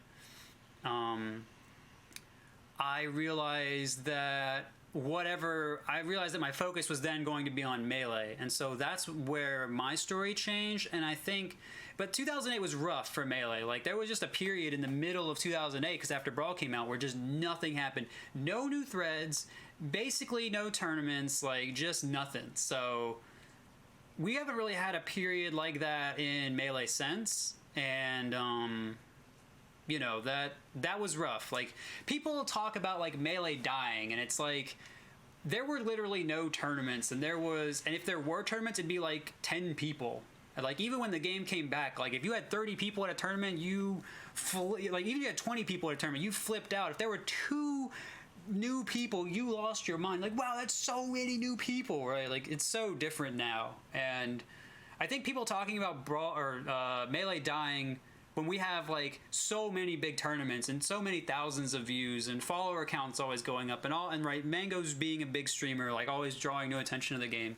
I think it's always kind of overblown, and I always like, because I lived through the actual dark ages of the game, and so I think people need to be pretty happy with what they got and try to, you know, push things farther. Like, Melee's not anywhere close to dead, and we should be very happy with what we got, especially with, you know, more good things coming up. But yeah, again, I think I have more than I wanted to say about it, but that's a lot of stuff. Anyway, shoutouts to Brawl. Oh, I will say this, actually. Brawl being so bad made so many Melee players realize that we could just keep playing Melee. Because if it was like okay, if the game had been like, if there had been like wave dashing, but you just couldn't move that well and shields were just like mediocre, like I think maybe more people would have migrated, or if there were like a couple easy combos. But it was just, man. It was a very frustrating game if you were coming from Melee. And I know, like, some people like, the opinions kind of flipped, right? Because there was so much hate after the documentary came out, and then it flipped around, and people were like, no, Brawl wasn't that bad. And now it's kind of like in a weird state where some people were like, yes, it was. But whatever, right? Like, I'm not really here to get into all that, but, like, that, I think that is an important part of Melee's story, is Brawl being the way it was really allowed Melee to continue. But anyway, thanks, Brawl, I guess. Match play, whereas it's more like just like who gets hit less. Everything that made Melee great, the combo system with hit stun, the various movement options, it had all been lost in translation. A lot of them felt like Brawl was intentionally made to not be a competitive game, which is true. This is going to be a direct shout out to Sakurai, but gaming got to where it is today because of its hardcore competitive audience that it was targeted towards 10 years ago. And I don't hate on the fact that we and other gaming companies are trying to increase and widen their audience, but at the same time, I feel like Nintendo this time pushed it too far and just, they like cut out their competitive audience. In Sakurai's interviews where he says like, he wants everyone to win, I cannot understand that mindset because Melee was so popular and still is because it had the duality of being able to be played as a party game and as a competitive game. I don't understand the reason for just eliminating half. Yeah, well, this is what I thought. Nevertheless, people still developed a competitive game behind it. There is such a scene for Brawl still because of Melee. And I mean, again, the couple early years of Brawl, honestly, it was still fairly fun, but as it developed more, it became more defensive and it became harder to play and everything. Because Melee was so competitive, people wanted to make Brawl just as competitive, and you can, just not, it's not pretty. I'd say like summer of that year, not even too long after its release, that's when most people started to realize, at least people that had gone to Melee tournaments, that this is not a legit game for tournaments, so that's about when I stopped. Brawl cleaved the community in two, and seemed to mark the end of the road for some of Melee's elite. There wasn't a day that went by without multiple Smashboards fights. And that didn't last very long. And I didn't look to Melee to go back. I just honestly thought I was gonna quit there. I was just like, well, you know, like I had my moment in Melee, like I had fun with it. Like, I'll still play it, like with my friends, but like it's not gonna be a big part of my life anymore. Towards my later years, I was not a Brawl champ. No, it was just incredibly difficult. Local champ to have the same kind of lifestyle. When Brawl came out too, was really what set the nail for my hiatus. But for Mewtwo King, Brawl was a chance to keep going with competitive gaming and get a jump on the competition. So I just tried to get really ahead of the curve, so that way I could like make a lot of money and make a name for myself even more, and just have fun, just everything.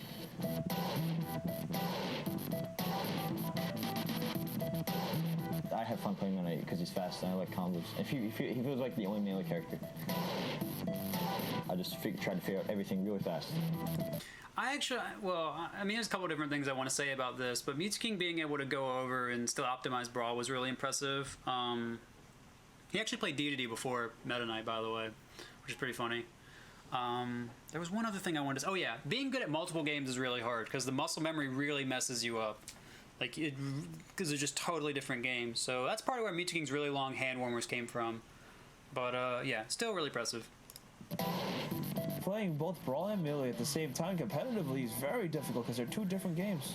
At some point in 08, I was actually like top #1 in both games.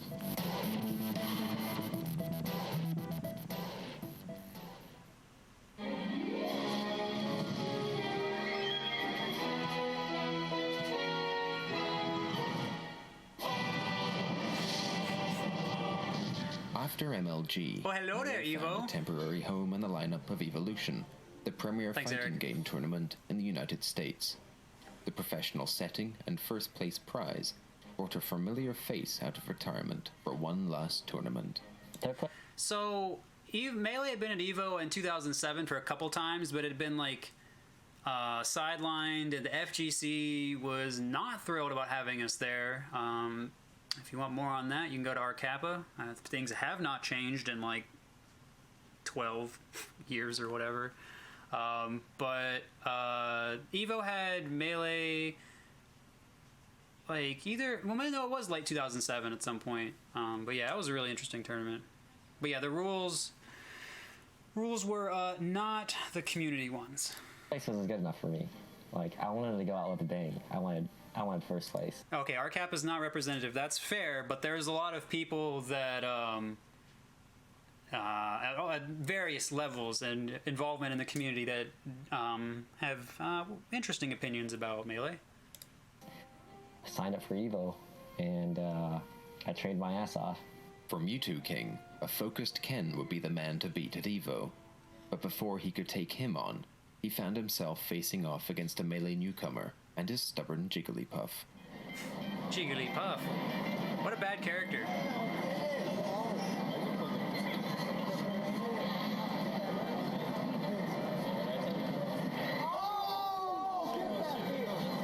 I remember Hugs talking to me about, like, I went to a California tournament and I was like, yo, who should I watch out for? And he's like, you don't know who he is, but you need to watch out for this guy, Mango. Like, he might not beat you, but he's getting good and he's improving so fast. And he's just sick with Jigglypuff, like better than anyone you ever seen with Jigglypuff. And I'm like, wow.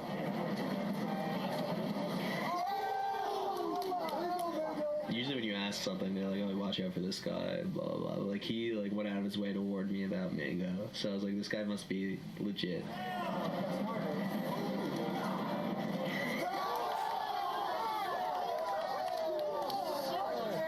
Because again, this was back when Mewtwo King did not lose, so that was a pretty crazy win. Even if it was best of one random to On the Dreamland. scene, I was already on my way out.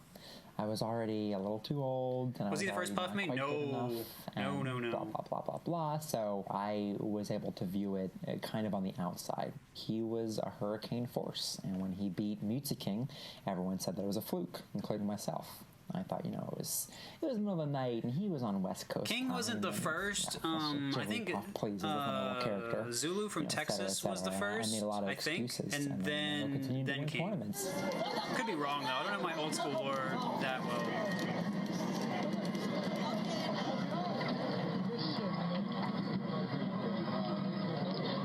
Mewtwo King is good at finding like the best options for a situation, which can lock him into a bad mindset of best option all the time.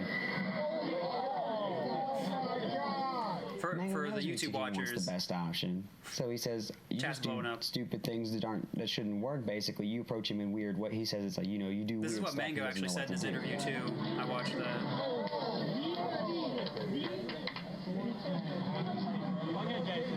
He's not saying, okay, I'm going to wait for, you know, half a second, then run up and grab you, then up throw you. No, he says, I'm going to wait, and you're going to do this. You're going to roll because I'm forcing my will on you. It's a very typical West Coast player mentality. They're not really interested in dissecting the game. Oh, also, Coast players played much more similarly today than they do now because of net play. There's a lot more crossover. Nice beard, looking good, dude. So much as they are playing it and learning how to manipulate their opponent really well. Whereas Meiji King is just figuring out how to abuse the game as hard as he can. Sound Southern? I don't know what you're talking about. I can't hear it. It's so good. That R-wing rest is so difficult, by the way. That's such a crazy rest. I can't believe he went for that. He's a robot. He's really good. His combos are amazing. But once you get in his head, it's downhill from each game. Ladies and gentlemen, a Jigglypuff Ditto. Yeah, Meiji King was mind crushed at this point.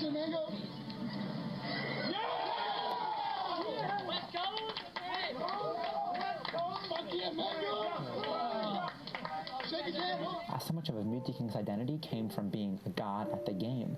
So on comes Mango, his kryptonite, and when Mango beat him in those awful, horrendous, embarrassing Jigglypuff Dittos, I think it changed him forever. At least in a Smash way, if not in a real world kind of way. Meiji King's not able to beat Mango anymore. It's like something broke in his brain, and he forever has a mind block where he can't beat him, and it's a shame. And you see just the frustration in losing to him. I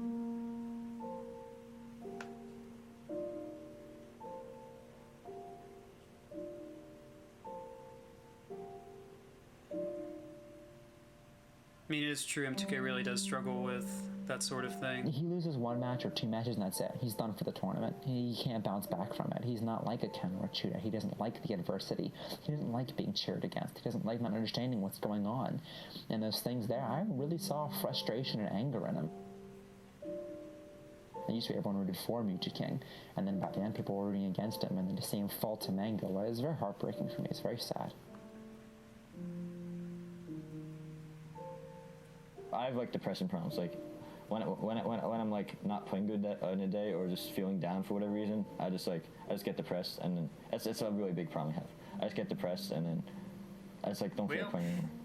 I don't know. I mean, I know it's a genre, but it's like it's also the truth.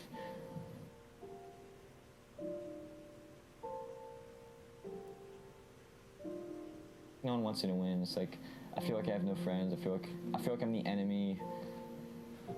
I don't know. Maybe I'm just a big pussy, but I mean, what I'm saying is also true. I actually think it's both.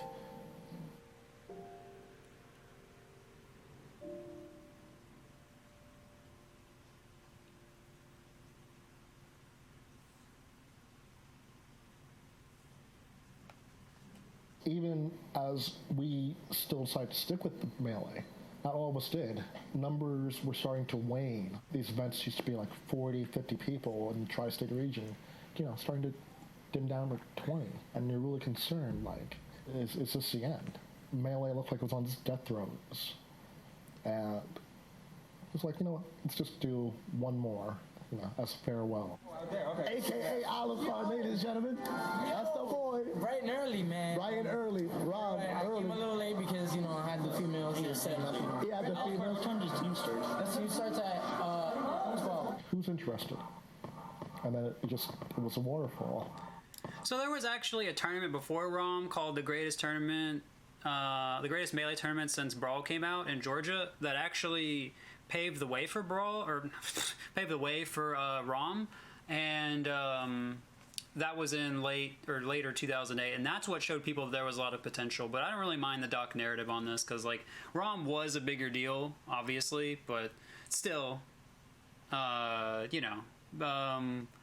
this was the one that made more of an impact. But still, I mean,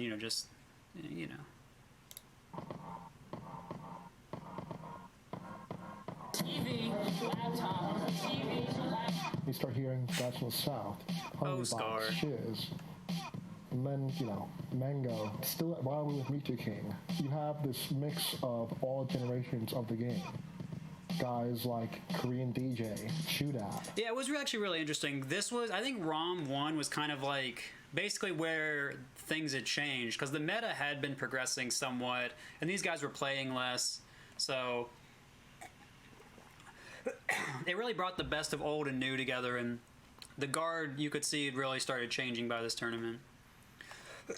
But yeah, really, I mean, it was a really interesting time. Like, you're not going to see... There really hasn't... I don't think there's been something comparable to ROM since ROM, in terms of, like, who's there and the circumstances and all that stuff, but yeah. PC, teaming with Mango. Mewtwo King, he's the bridge between those generations. There was nothing like it. I went from studying these guys in the hub to being there, playing them in friendlies and asking them directly. I get goosebumps just thinking about it. At that point in my Smash career, I kind of had said, okay, I made out a bracket, I can leave this community behind. You know, I can go back to where I started, back to Street Fighter, Virtua Fighter. And then match 4 happened. I want to see the photo.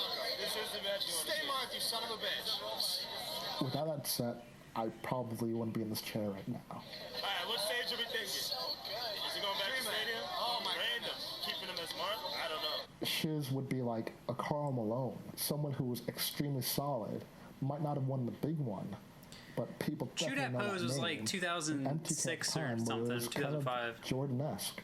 I don't know what the hell's happening.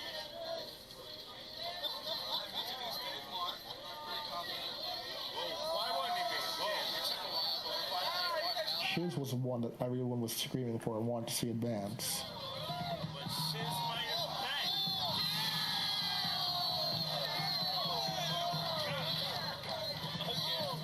I was a Falco main, and Shiz This was exaggerated? No. This was anything I'd ever seen before. This was actually a very iconic set.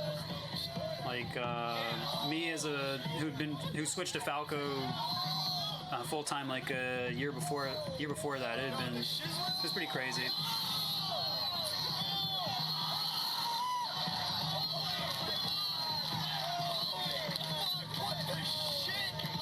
I just remember my doubles partner, Can I Smash, is standing next to me, screaming his lungs out, saying, I don't care anymore, I'm maining Falco after this. Felt like a lot of times he would defeat himself. If the crowd's not behind him, if he's being cheered against, if he suicides. Whoever the fuck said that set in Florida was the best match ever, you were sadly mistaken. It's over. We're going to Game 5. Shiz just has this in control.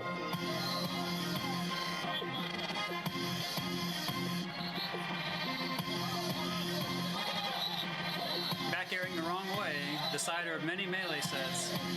They won't tell you that though.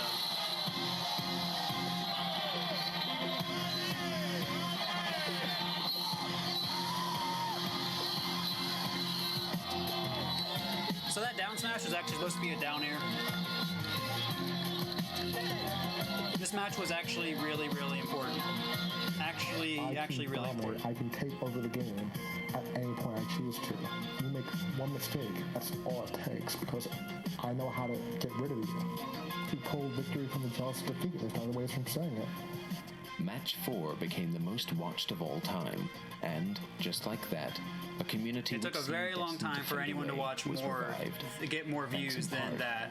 Like for all the Brawl era, we never had anything with more views besides Wombo Yeah, Combo. he lost to Mango afterwards, but he was able to recover, where most players just mentally would have been crushed. If I see, Apex 2016, and he gets top 3 in Melee, top 3 in Brawl, I wouldn't be Well, surprised. that's interesting. I don't think that a lot of people would have gotten to know him, possibly because of the social barrier between him and other people. But I think he's made real friends that he's been able to hang out with and spend time with and make a connection with because he was good at the game. Not because he played it, because he was good at it, because there was a difference. He started hanging out with us, we actually got him to drink. And I don't know, we just talk, just to hang out, not play Smash, not talk about Smash. Over the years, I must say that, he's changed for the better. sure. He's always trying to help people with stuff. He had helped me with Melee. I mean, if you talk to M2K now versus 5 years ago, he's way more personable. You know, he's That's definitely true. improved in that respect. So That's true. I feel like the Smash community kind of helped him a little bit. You know, in terms of like, if he was playing an online game, he might still be the same. You know, like he might not have that communication like when you're talking, developing real relationships. Like that definitely helps out. Like he's gotten plenty of friends from Smash that helped him like kind of mold him to the person he is now. The real Burger 2 King.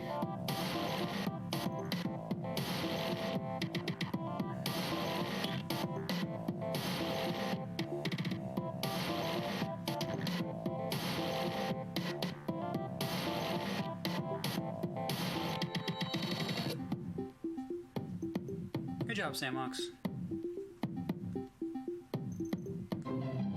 Ah, yes. How could I forget? You know, this is probably actually really weird if you didn't know anything about Armada at this point, but, I mean, whatever, right? I don't care where. Do we have to go there? That is zero hugging. I thought, wait. Take a shower. Yeah, take a serious shower. He wants to look badass. One normal, really big.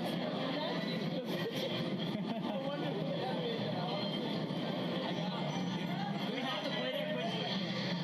Just play anywhere. Okay, okay.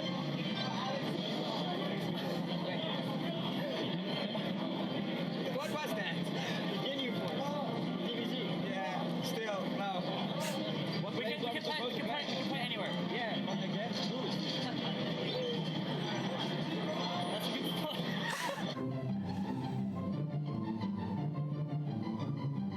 But against two. Oh.